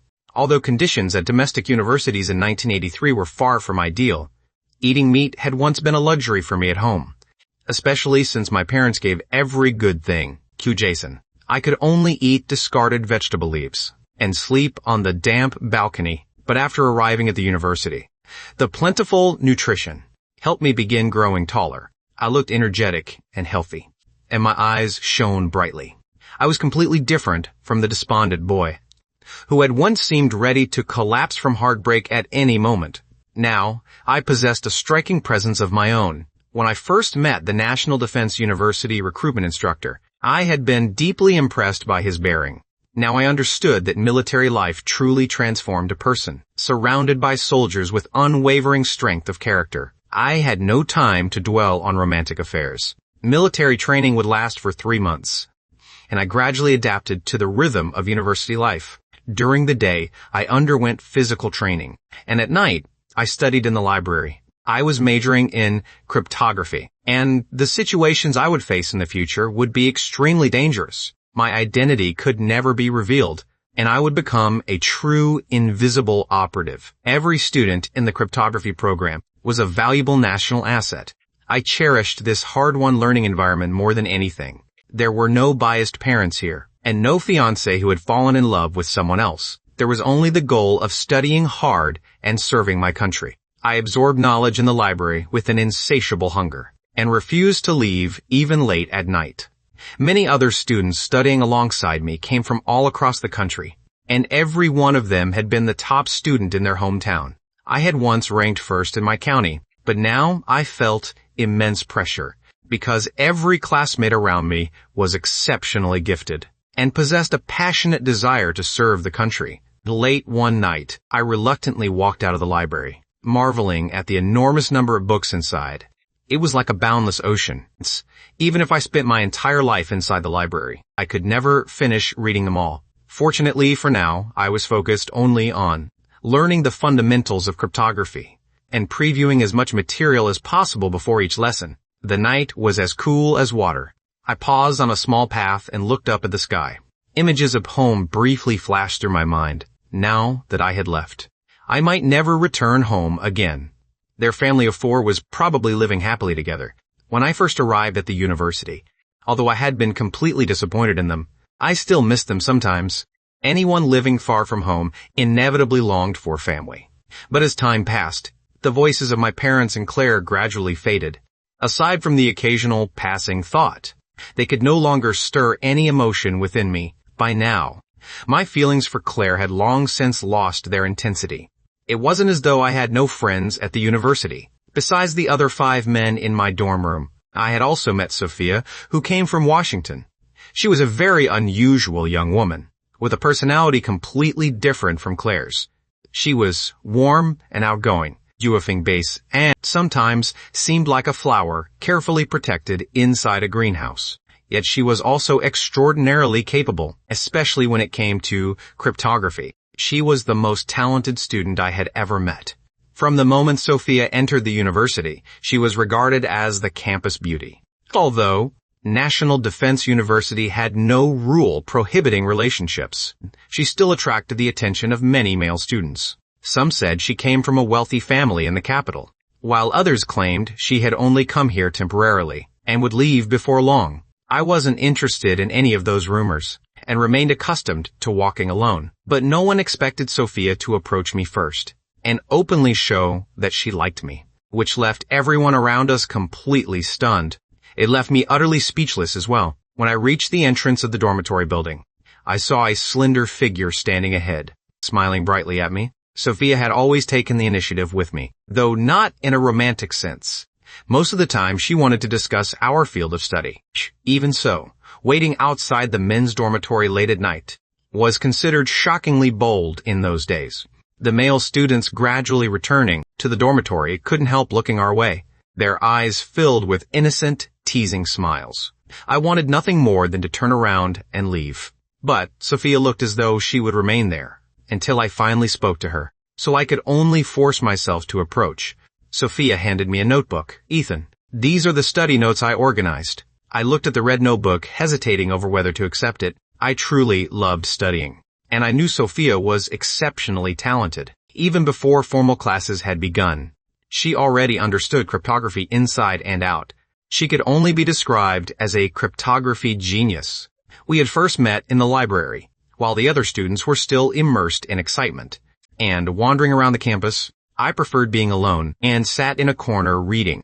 The reason I had earned admission to Peking University was not only because I was intelligent, but also because I had an extraordinary teacher. I had never told my family anything about him, not even Claire, because my teacher had come from a politically condemned background and had spent several years confined in a cattle shed. So everyone called him Mr. Barnett. Mr. Barnett possessed knowledge ranging from astronomy to geography, and understood an astonishing number of subjects. Yet in those days, that knowledge became his original sin and caused him to be branded as a political outcast. When Mr. Barnett became gravely ill and no one would help him, I was 11 and had also been framed by Jason, then thrown out of my home. The old man and the child met inside a ruined temple with my small, fragile body. I followed Mr. Barnett's instructions and gathered medicinal herbs from the mountain behind it. Several times I nearly fell to my death. Because of those herbs, Mr. Barnett survived. From then on, I loved visiting him at the ruined temple. As time passed, Mr. Barnett accepted me as his final personal student. He told me that knowledge could change a person's destiny, and that I had to study hard. He understood far more than my high school teachers, and his knowledge was much deeper. So his teaching was on an entirely different level. Under Mr. Barnett's guidance, I gradually became an independent-minded, kind-hearted boy who loved learning. Despite the extreme injustice I suffered at home, I still maintained a compassionate heart and a firm belief in serving my country. That was the true reason I never fell into darkness. and managed to persevere until now. Mr. Barnett had endured countless hardships and taught me one lesson through his own life. No hardship could ever defeat him. Unfortunately, Mr. Barnett died shortly after the college entrance examination. On a rainy night, I had intended to tell him the wonderful news that I had been admitted to Peking University. But when I entered the ruined temple, I found only his decaying body. That night, I buried Mr. Barnett alone on the mountain behind the temple, and left carrying the jade pendant he had given me. At that moment, I lost the only elder who had ever truly cared about me, and the mentor who had guided my entire life. I was overwhelmed with grief. The only person I still believed I could rely on was Claire. Yet on that very same day, Claire offered to register our marriage in exchange for my Peking University spot. It felt as though my entire world had collapsed. After losing Mr. Barnett, was I going to lose everything else too? I fell into unbearable despair, and finally decided to live for myself. I changed my application from Peking University to National Defense University, determined to devote my entire life to my country. I left that heartbreaking place carrying a woven sack, with only a few worn-out clothes inside, along with the jade pendant Mr. Barnett had left me, and never looked back. While studying in the library, the person I missed most was Mr. Barnett. Sometimes I took out the jade pendant and remembered him. That was when Sophia first entered my life. Her gaze remained fixed on the pendant, and her eyes shone brightly. Naturally, I knew that besides her beauty, Sophia also had an unusual background. According to rumors, when Sophia arrived at National Defense University, she had been escorted there in a jeep and personally welcomed by the school's senior leaders. Ever since Sophia saw that jade pendant, she had constantly sought me out. Unlike the reserved female students around her, she was cheerful and outgoing, and rarely cared about convention. Even when waiting outside the men's dormitory at night, Sophia could completely ignore everyone's stares, looking at the notebook she had handed me. I sighed inwardly. I felt that I needed to make things clear with Sophia. After accepting the notebook, I looked into her bright eyes and said solemnly, "Sophia, please stop coming to see me." Sophia froze. Her eyes reddened, and she seemed to want to speak. But in the end, she lowered her head and quietly asked, "Why?" She said nothing else. Yet her emotions were painfully obvious. I suppressed the pity in my heart and watched her leave. All I wanted now was to study in peace and serve my country. I had never considered falling in love. After that night, Sophia never came looking for me again. Once military training ended, the freshmen were given one day to rest. Most students chose to leave campus and explore the city. Students at National Defense University not only paid no tuition, best, but each month, we also received a living allowance of $10, which was a considerable sum in 1983.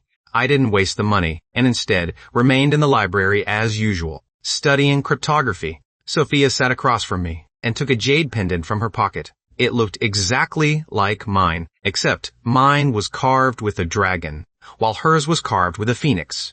Together, they formed a matching pair of dragon and phoenix pendants. "I'm your fiancée." Sophia's sudden declaration nearly made me fall out of my chair. The library fell silent for several minutes. As a student of a new generation, I despised the tradition of arranged engagements, especially after everything Claire had done to me. My view of love had become far more rational, and I no longer wanted some vague, illusory romance. I had to admit that Sophia was far too bold. A few years earlier, she might have been detained and branded a shameless woman in everyone's eyes, then forced to attend a re-education class for improper behavior. I drew a deep breath and steadied my emotions. Then I shook my head and said seriously, "Sophia, please consider the consequences of what you say. We came to National Defense University to study and serve our country and its people, not to pursue romance. We didn't even know each other before coming here, so there can't possibly be an engagement between us." I had already made my warning to Sophia perfectly clear, and told her not to continue discussing it, or an instructor might summon us for questioning. Sophia also seemed to realize that her earlier statement had gone too far, and could cause serious consequences if others heard it. But, after thinking about it for several days, she had decided that she still needed to tell me the truth. She pointed at the jade pendant, and told me a story. The two pendants had originally been made as a matching pair, and entrusted to her father and another close family friend. They had promised that if one family had a son and the other a daughter, the two children would marry. But if the children were the same gender, they would become sworn siblings. Many years had passed, yet Sophia's father had never forgotten that promise. Unfortunately, the other family friend had been sent away for forced labor because of political circumstances, and disappeared without a trace. Sophia had believed she would never see the matching pendant again, and had no intention of marrying anyone, which was why she applied to National Defense University. She never expected fate to be so strange, that inside the library, she would see the dragon pendant hanging around my neck. After hearing Sophia's story, I fell silent. I didn't find it absurd. Mr. Barnett's extraordinary knowledge proved that he had not been an ordinary local man. He must once have possessed an impressive identity, but unfortunately he became a victim of his era, for reasons I never understood. Even after his name was cleared, Mr. Barnett never left. Instead, he chose to remain in the ruined temple, living a life almost like a hermit. No wonder Mr. Barnett had entrusted that jade pendant to me, with such an unreadable expression. Only now did I finally understand that it had been a token of engagement. Under ordinary circumstances, being engaged to a woman from a distinguished family, who might become a stepping stone to a brilliant future, would be considered a heaven-sent opportunity for anyone. But after everything Claire had done to me, I no longer believed in love. At National Defense University, the only bond we should develop was revolutionary comradeship. After hesitating for a moment, I handed the dragon pendant to Sophia. I'm not Mr. Barnett's son. Had I known this pendant was so important, I never would have kept it. Now it can finally be returned to its rightful owner. As for the marriage you mentioned, forget about it. Without giving Sophia a chance to explain, I stood and left. Sophia remained seated on the bench, staring at the two jade pendants joined together. They formed a perfect circle, and she felt deeply wronged. She didn't know why, but from the moment Sophia first saw me, she had felt that I was different. I carried an independent, unconventional air, and besides, unwavering devotion to my country. There was also a faint sadness in my eyes. It was a gaze she had never seen in anyone our age, like a bottomless abyss that would consume anyone who came too close. Sophia carried the pendants to the window. Night blanketed the sky above the library. Beside the athletic field stood a sycamore tree. Its leaves seemed untouched by autumn's call, and still overflowed with life. I returned to the dormitory and sat on the balcony, silently gazing up at the sky. I decided that from now on, I should focus entirely on studying and keep my distance from Sophia. After military training ended, our academic courses began. In an era when the country was rebuilding from the ground up, the students possessed an intense thirst for knowledge. They carried powerful convictions and pure souls. Besides working hard on my academic studies, I continued exercising regularly. Several times, I encountered Sophia in the cafeteria. We merely nodded and passed each other without speaking. Many people had previously spread rumors that our relationship was improper, and the instructor had nearly called us in for a disciplinary conversation. But before long, we grew distant, and the matter quietly ended. Most of the male students breathed a sigh of relief, believing that a flower like Sophia should never belong to only one person. One day, I was running around the athletic field as usual, when I suddenly stopped and stared ahead. My expression instantly darkened.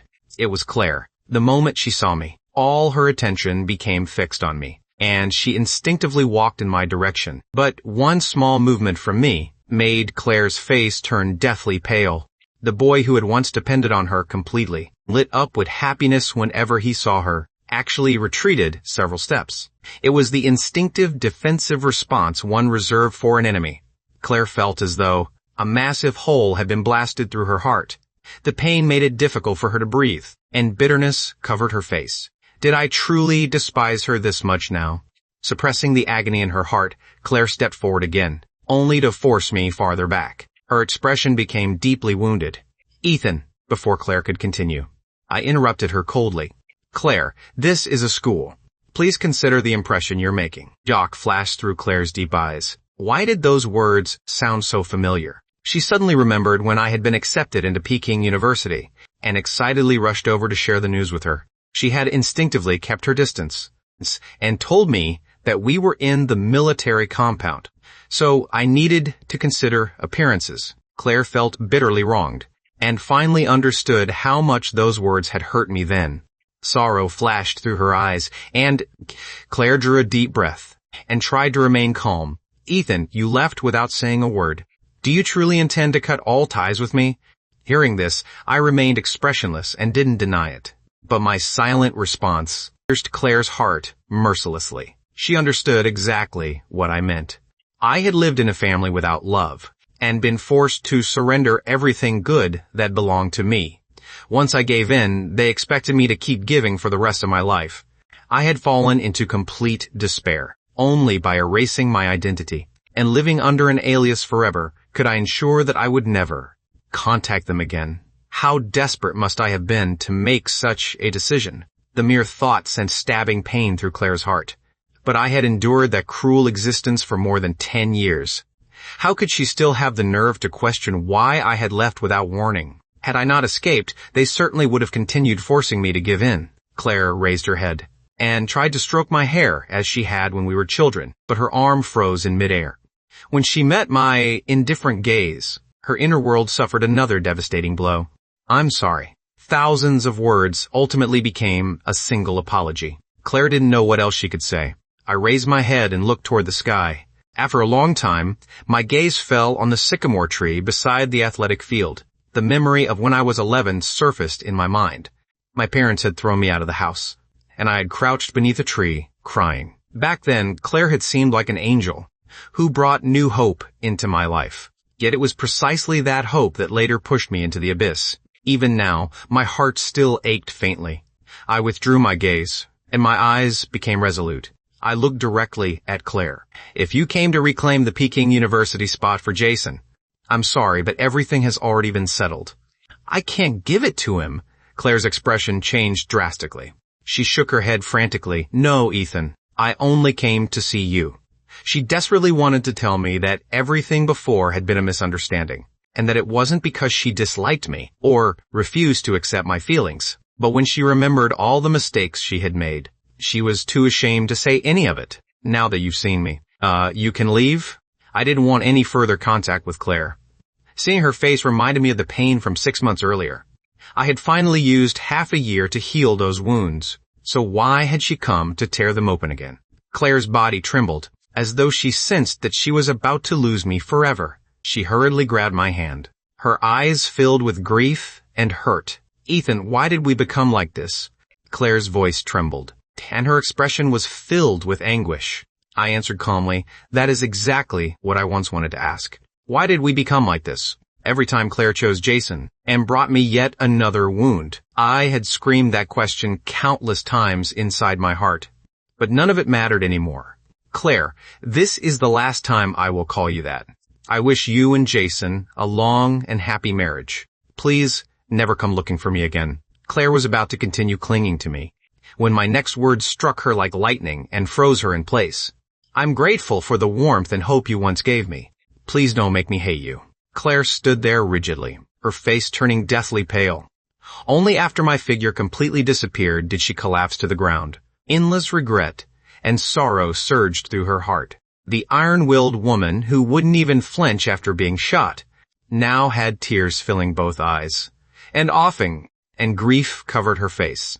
In her memory was the obedient boy, whose eyes had once been filled with admiration for her, but she could no longer reconcile him with the man I had become. Claire clearly realized that she might truly have lost me. The sycamore tree finally shed its leaves in late autumn, and one leaf landed on Claire's shoulder. Never before had Claire felt so certain of her feelings for me. But by the time she understood them, I was already gone. The weather in southern Hunan remained warm, yet Claire felt that the air around her had turned freezing cold. Her body went numb, leaving her unable to move. She stared in the direction where I had disappeared, and the delayed agony in her heart finally struck. The pain made the world spin around her after I vanished without a sound. Claire's life became like a shattered treasure, and overwhelming grief for the love she had lost descended upon her. Once reason returned to her mind, she had quickly recognized Jason's deception and found evidence that he had framed me. But why had she ignored everything whenever I was the one being hurt. For the past 6 months, Claire had searched frantically for any news of me, even at the risk of destroying her own future. But she still couldn't break through. The securities surrounding National Defense University's cryptography program. It wasn't until Robert could no longer bear watching his daughter wander through life in a daze that he reluctantly called an old friend at National Defense University. The moment Claire learned where I was, she rushed over immediately. She believed that once we met and she explained everything, our relationship could return to the way it had been. But when she finally saw me and met my calm, indifferent gaze, Claire realized how naive she had been. The way I looked at her no longer contained the admiration I once felt. The boy who had once shared everything with her and depended on her completely for emotional support had vanished with the wind, replaced by a stranger she no longer recognized. Several times, Claire tried to explain, but remembering everything she had done left her unable to speak. She could only watch me leave, like a sycamore tree in autumn. Its leaves were destined to return to the earth. She stood beneath the sycamore tree for a long time, looking down at the fallen leaves. Once again, she remembered holding my hand all those years ago and promising that we would never be separated. Unfortunately, she had broken that promise, and perhaps hurt me even more deeply than Jason ever had. At that moment, Claire looked completely lost, and her heart was filled with pain. She finally understood the despair I had felt before leaving, when I lost all hope in both my family and her. I didn't return to the dormitory, and instead wandered around campus. I simply didn't want to face Claire. My peaceful university life had been disturbed again by her appearance. My thoughts were in chaos, and before I knew it, I had reached the library. I stared at its tightly locked doors, then crouched on the steps, bathed in the cold moonlight, my body trembling slightly. When I was 11, Claire had given me new hope. I spent 7 years loving her. But in the year I turned 18, Claire personally destroyed every expectation I had. Now she had come to the university and claimed that everything had been a misunderstanding. Yet scene after scene of the pain she caused me continued surfacing in my mind. I didn't know whether I should believe Claire. The moment I saw her again, I understood clearly that although I believed I had severed all my feelings, I could still be hurt. In the end, I had not completely let go. At that moment, a pair of long legs appeared before me, Leo's glowing warmly beneath the moonlight. I slowly raised my head and saw Sophia. Sophia sat beside me and looked up at the night sky as well. Tell me what happened. You'll feel better once you say it aloud. I had kept too many words buried inside with no one to confide in. The pain I had hidden over the years had nearly driven me insane. Although Sophia and I didn't know each other very well, her presence somehow gave me enough security to speak. Under the moonlight, I told her about my biased parents, my fiancé's betrayal, and the broken person I had become. My voice was soft. As though I were describing someone else's life. Sophia rested her chin in her hand and listened quietly while I spoke calmly. One person spoke while the other listened in silence. It felt as though time had stopped at that moment. Do you still love them? After I finished speaking, Sophia turned toward me, curiosity flashing through her beautiful eyes, though a trace of panic hid beneath her calm voice. I had expected myself to struggle and be unable to answer that question, but for some reason, the answer came to me instantly. No, I truly don't love them anymore. Once disappointment accumulates beyond its limit, a person becomes numb to both family affection and romantic love. Sophia hadn't expected me to answer so quickly either, and remained stunned for a long moment. Then a smile appeared on her face, bright as fireworks, and filled me with warmth. I had to admit, I enjoyed being around Sophia when she was like this. Then tell her clearly, only by severing the past can you walk toward the future. Honest, Sophia stood up and patted my shoulder. Go back and get some rest. After a good night's sleep, tomorrow will be better. The knot in my heart finally loosened, and once I returned to the dormitory, I fell into a deep sleep. When I woke up, the morning sunlight shone across my face, and my entire body felt relaxed. Over the next few days, I attended classes as usual, but I frequently encountered Claire. Whether I was walking to class or heading to the cafeteria, or even leaving evening study, I would always find her waiting along the road. Claire stood quietly at the roadside, looking at me with gentle, affectionate eyes, her heroic military uniform and beautiful, aloof face made her a striking sight throughout the campus. Gradually, people began noticing the connection between Claire and me. It was the winter of 1983, and conservative attitudes had not yet completely loosened. Romantic matters could easily become questions about a person's moral conduct. Rumors began spreading throughout the campus.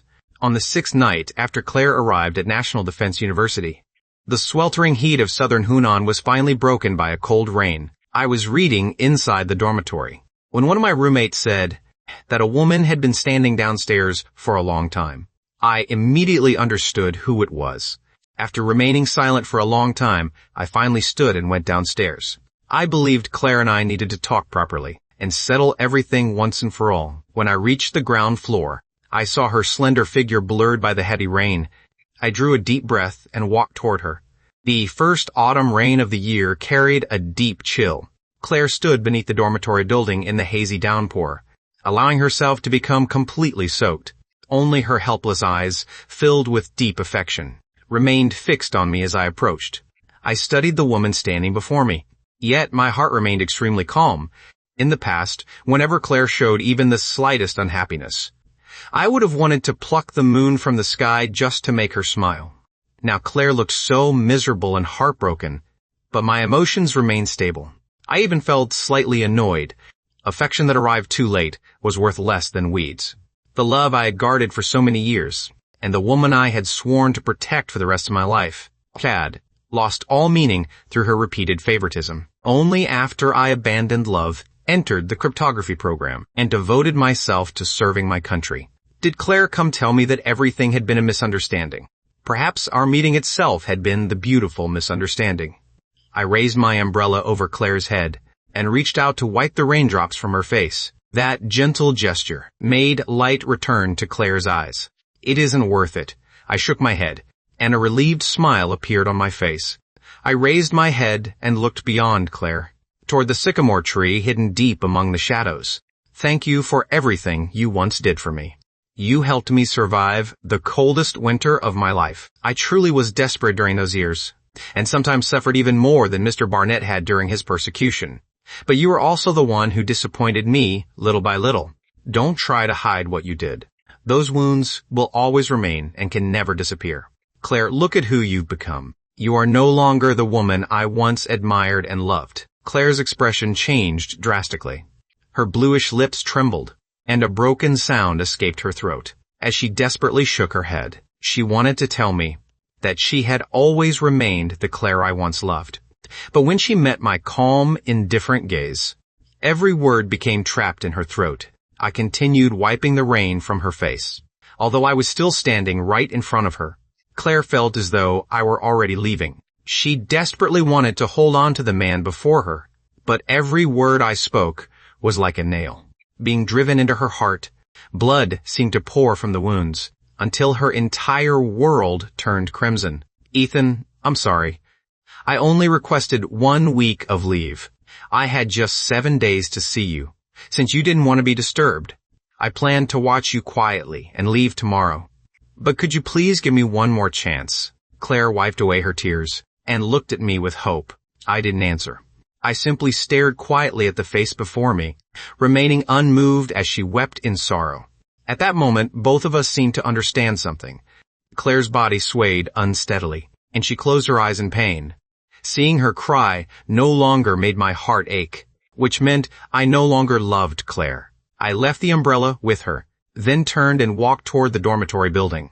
This time, I intended to make everything completely clear with Claire, and hoped we would never meet again. Claire, Jason, and my biased parents could live happily together as a family of 4, while the unwanted extra person, me, would devote his life to the country. I had no regrets. This was my choice, and also my destiny.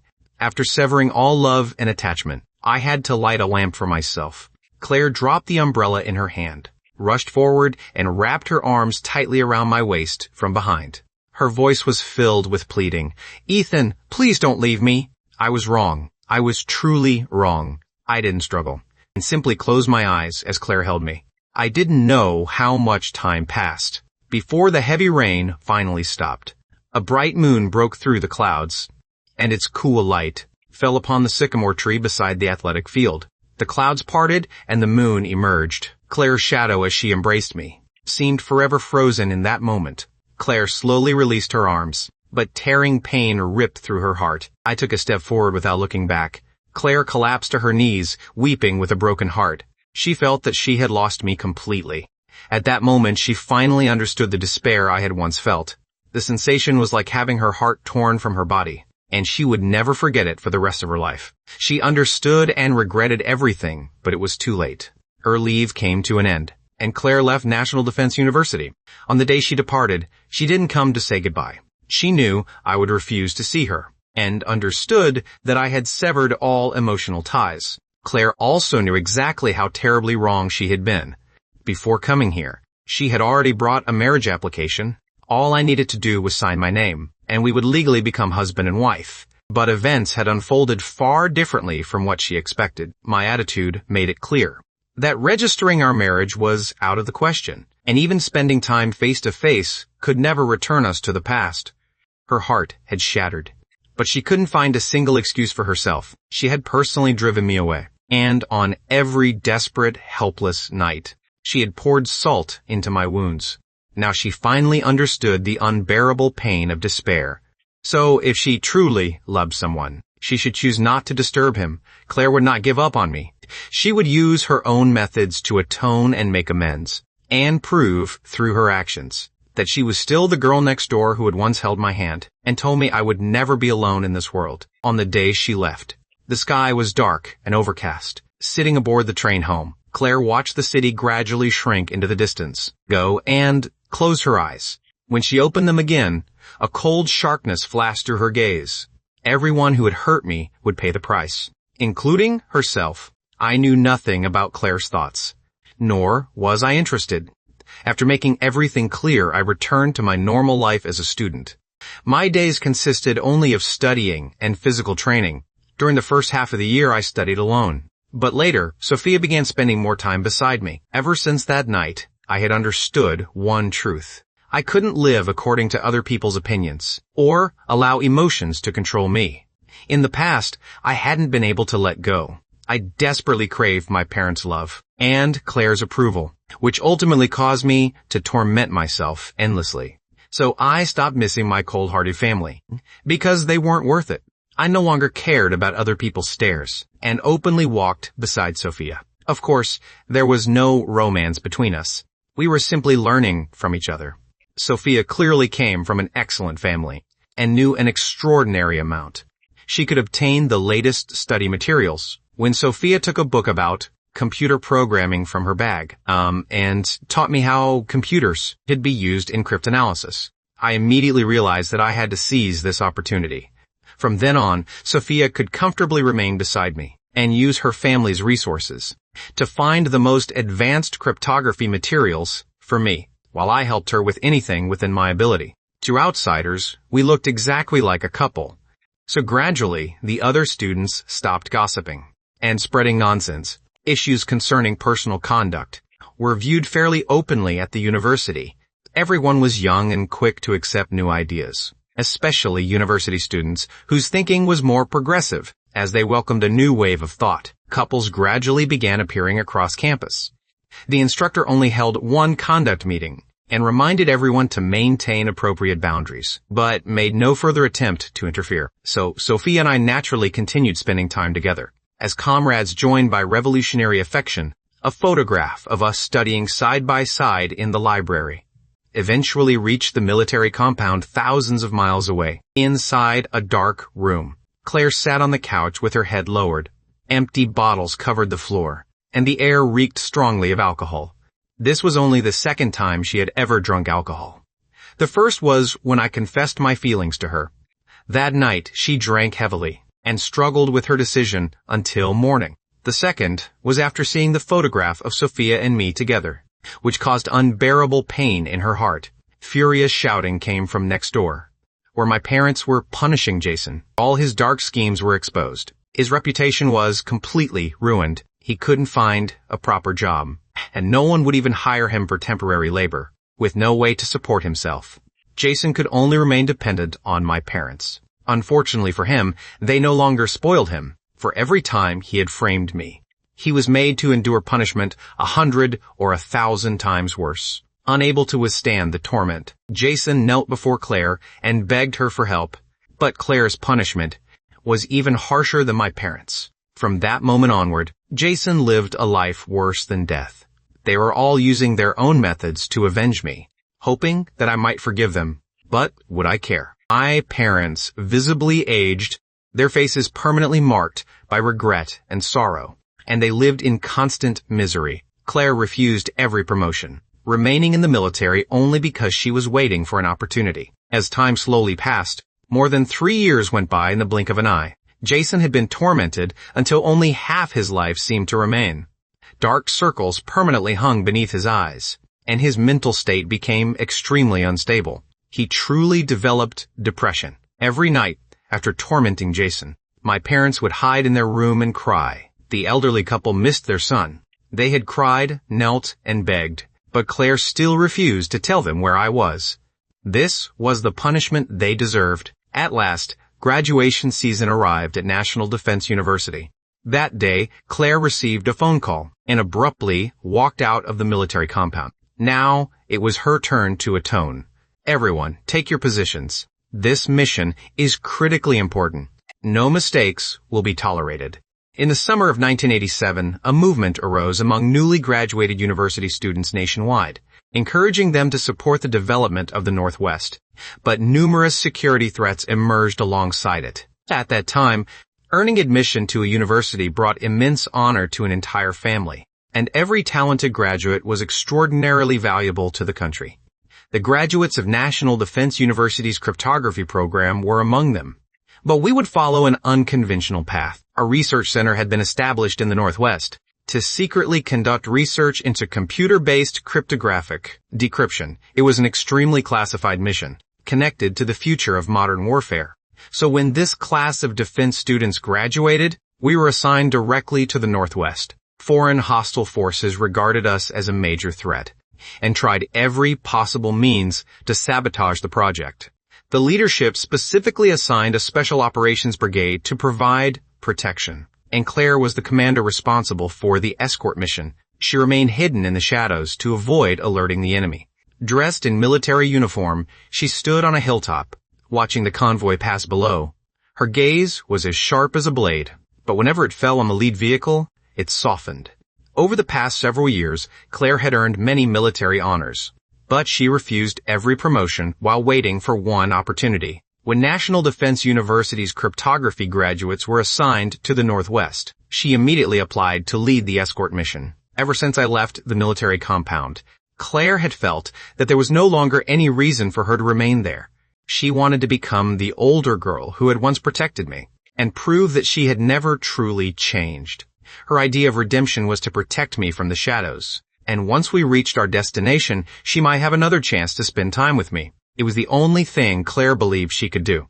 Inside the convoy, I gazed through the window at the endless Gobi Desert. The deeper we traveled into the Northwest, the harsher the environment became. I finally experienced the hardship beyond the university campus and realized that all the training we had endured at school, compared with the conditions before us, was nothing at all. 4 years of university had changed me greatly, making me mature and composed.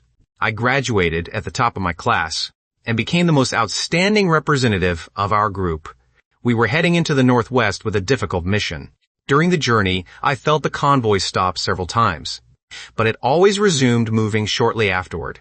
I didn't know that several attacks had already occurred outside, and everyone had been intercepted by our escort forces. The time the convoy entered the research center, the escort unit had fallen from its original 200 soldiers to just over 100, which showed how brutal the fighting along the way had been. Once we reached our destination, no one had time to rest. We immediately began working. After arriving at the research center, I quickly discovered that the communications equipment was outdated and immediately submitted a report requesting replacements. While still at university, I had written several highly influential papers that offered valuable insights into national defense information security. The leadership placed me in charge of the team, not only to gain practical experience, but but also because they hoped I could raise national defense information security to an entirely new level. I didn't disappoint their expectations. In only 3 months, I completely transformed the research center and raised its cryptographic defense capabilities by an entire level. Only 3 months after beginning my career, I received a first-class merit citation while I worked. I often felt someone watching me from behind, but whenever I turned around, no one was there. I assumed exhaustion was causing hallucinations. Then, one day, a torrential storm in the Gobi Desert destroyed an important communications station.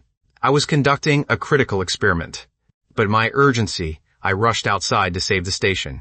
The rain was exceptionally heavy, and the situation was extremely dangerous. Yet, I risked everything to reach it, and finally repaired the communication station. But I fell into a hidden pit and became trapped inside a cave. I had fallen into it on my way back, and the torrential rain made it almost impossible to contact anyone outside. I remained trapped there for 3 days, just as I was on the verge of death. With my vision becoming blurred, I seemed to see a beam of light, and a familiar, slender figure emerged from it. She helped me to my feet and guided me upward step by step. Her body wasn't particularly strong, but she seemed filled with endless strength. When we finally reached the top of the cave, I breathed the outside air again for the first time. The feeling of surviving disaster was indescribably wonderful. I wanted to thank the person who had saved me, but she merely placed me in the care of the medics, disappeared.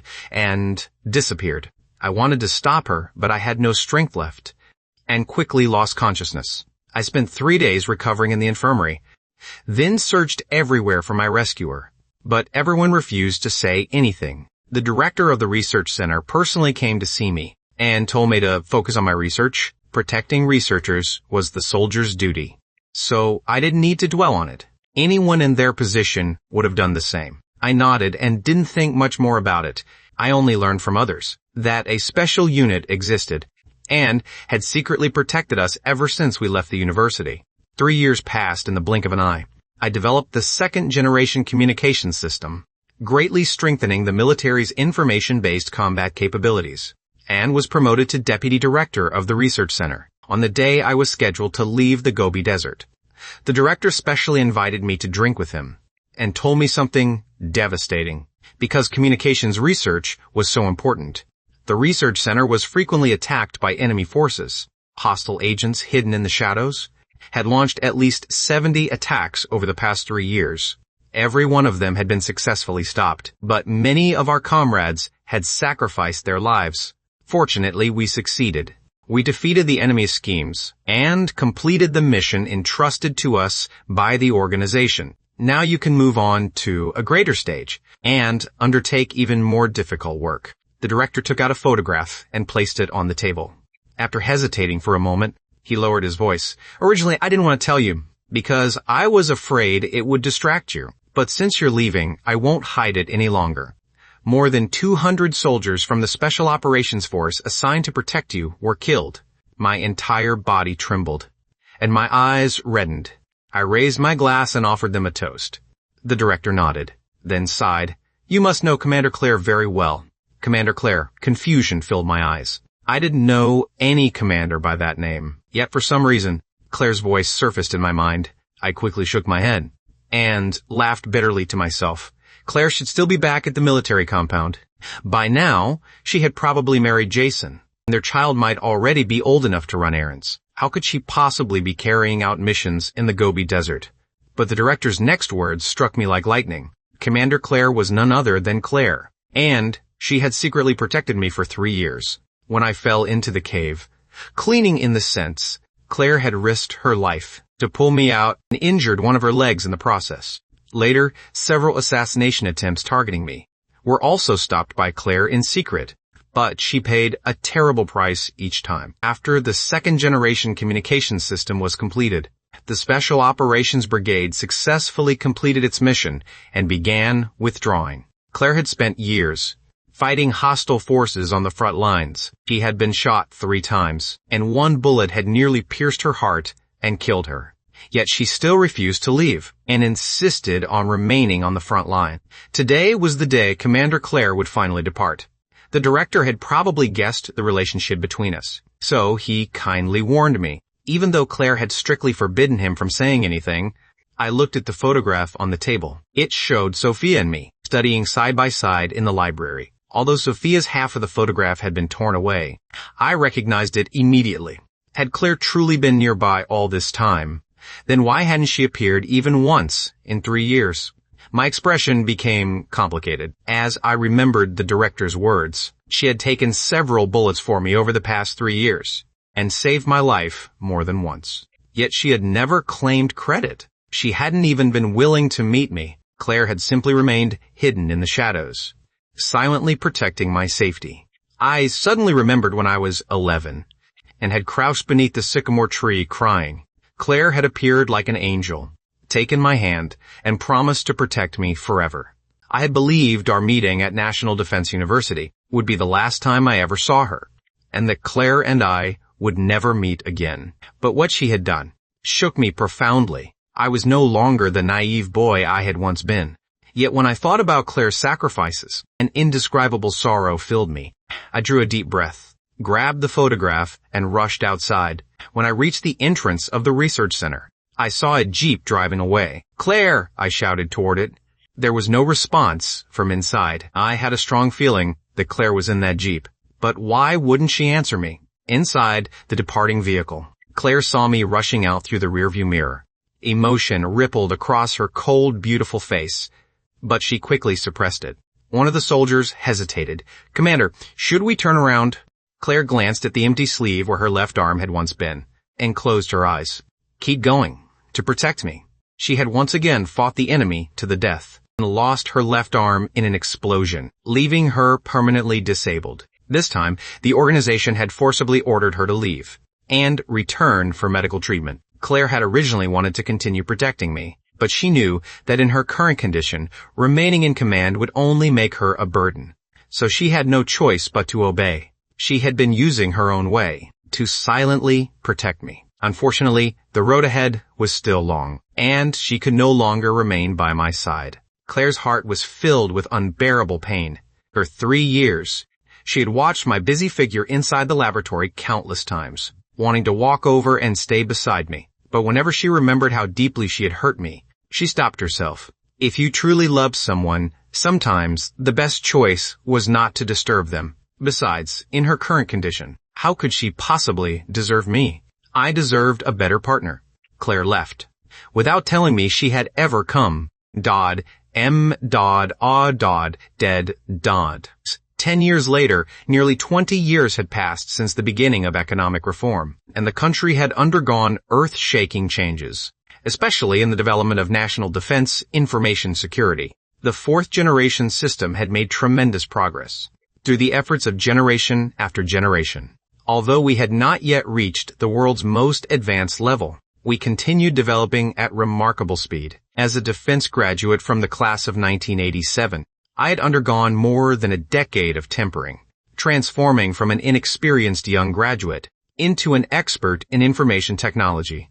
I devoted all my time, to developing the military's information systems, and became its youngest senior leader. Now, I had risen to become the chief expert. I remained stationed deep in the desert year-round, living a difficult and simple life without enjoying any special treatment. All I wanted was to serve my country. When the leadership saw how relentlessly I worked, they forcibly ordered me to take leave. I was practically driven out of the experimental base and sent back to the city because my identity was highly sensitive and classified. I was assigned personal protection and escorted by Jeep, but I disliked such displays. So, after reporting to my superiors, I took only one guard with me and left on my own. My first destination was National Defense University, where I attended the 1998 graduation ceremony and delivered a report and commencement speech. Below the stage sat rows of young, inexperienced students, whose eyes were filled with admiration as they looked at me. As a legendary figure in the cryptography program, I had not yet turned 40. Yet I was already important enough to sit beside the university president and had become an idol to the students. Looking into those worshipful eyes, I remembered how I had once looked at Claire. More than 10 years had passed, and my love for Claire had long since faded. My final memory of her remained on the Gobi Desert in the northwest. Inside that departing jeep, 10 years had passed. Yet I had received no news of her. I once called the unit where Claire had served, hoping to express my gratitude.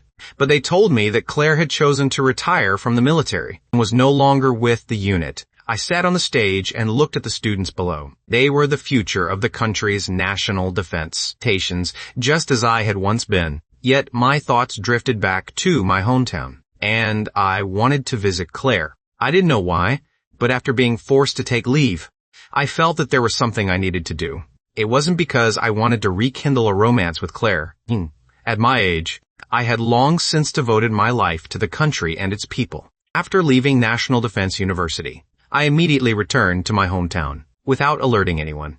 I arrived at the military compound where I had once lived, and stood beneath the old sycamore tree. More than 10 years had passed, but the sycamore tree still looked the same. Only the ground beneath it had been paved with asphalt, instead of the yellow dirt from my memories. The compound had apparently never been renovated, and still had its red brick walls and green-tiled roofs. I stood outside the courtyard, looking toward the place where I had once lived. I didn't miss my biased parents. They had Jason, so even if I had died somewhere far away, they probably wouldn't have shed a tear. Besides visiting Robert, I had also wanted to thank Claire in person. Unfortunately, after asking around, I learned that Robert had been transferred and had left the city. As for Claire's retirement, no one seemed to know much about it. They believed she might have followed Robert north. The parents I least wanted to see had also moved away for some unknown reason. I breathed a sigh of relief, though I couldn't help feeling slightly disappointed. I didn't have much time to begin with, and my thoughts were already returning to work, so I didn't stay long. I returned to the sycamore tree and stood there for a long time. During that time, I received a phone call. It was from my wife, Sophia. "You've been away for so long. Now that you're on vacation, shouldn't you come home?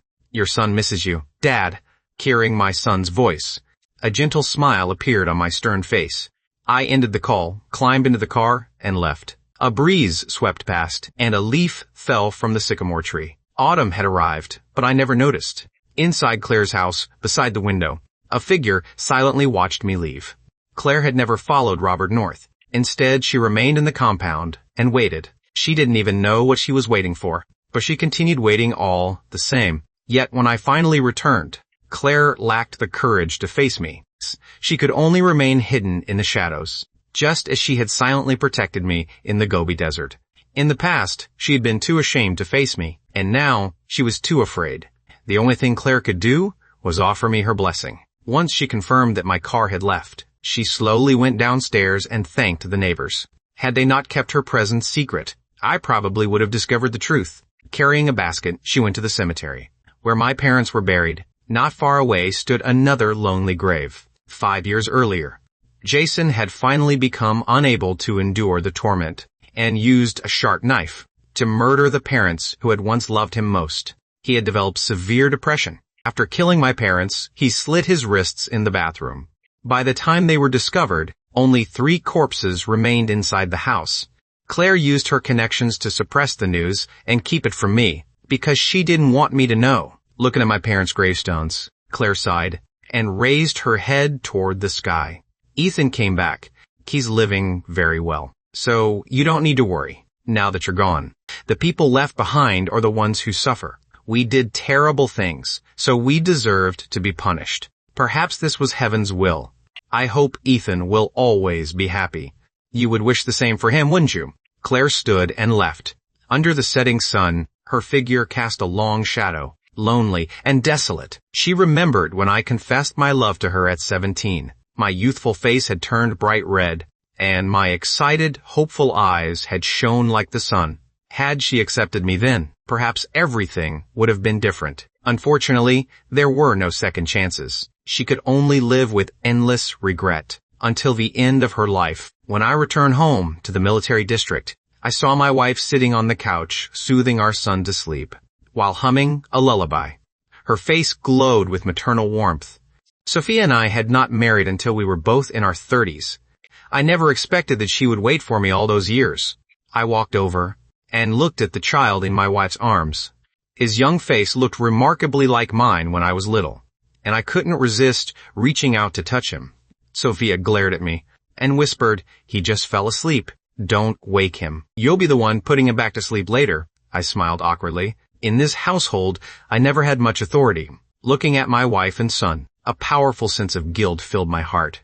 I had spent so many years working away from home, without enough time to stay beside them. So naturally, I felt deeply guilty. I gently embraced my wife from behind, closed my eyes, and breathed in the fragrance of her hair. I finally had a complete and loving family. No matter how busy I became, I would always love my wife and son, and never allow them to suffer as I had during childhood. Everything would continue getting better, just like our country, growing more prosperous and powerful with every passing step. Only when there is a strong nation can there be a secure home.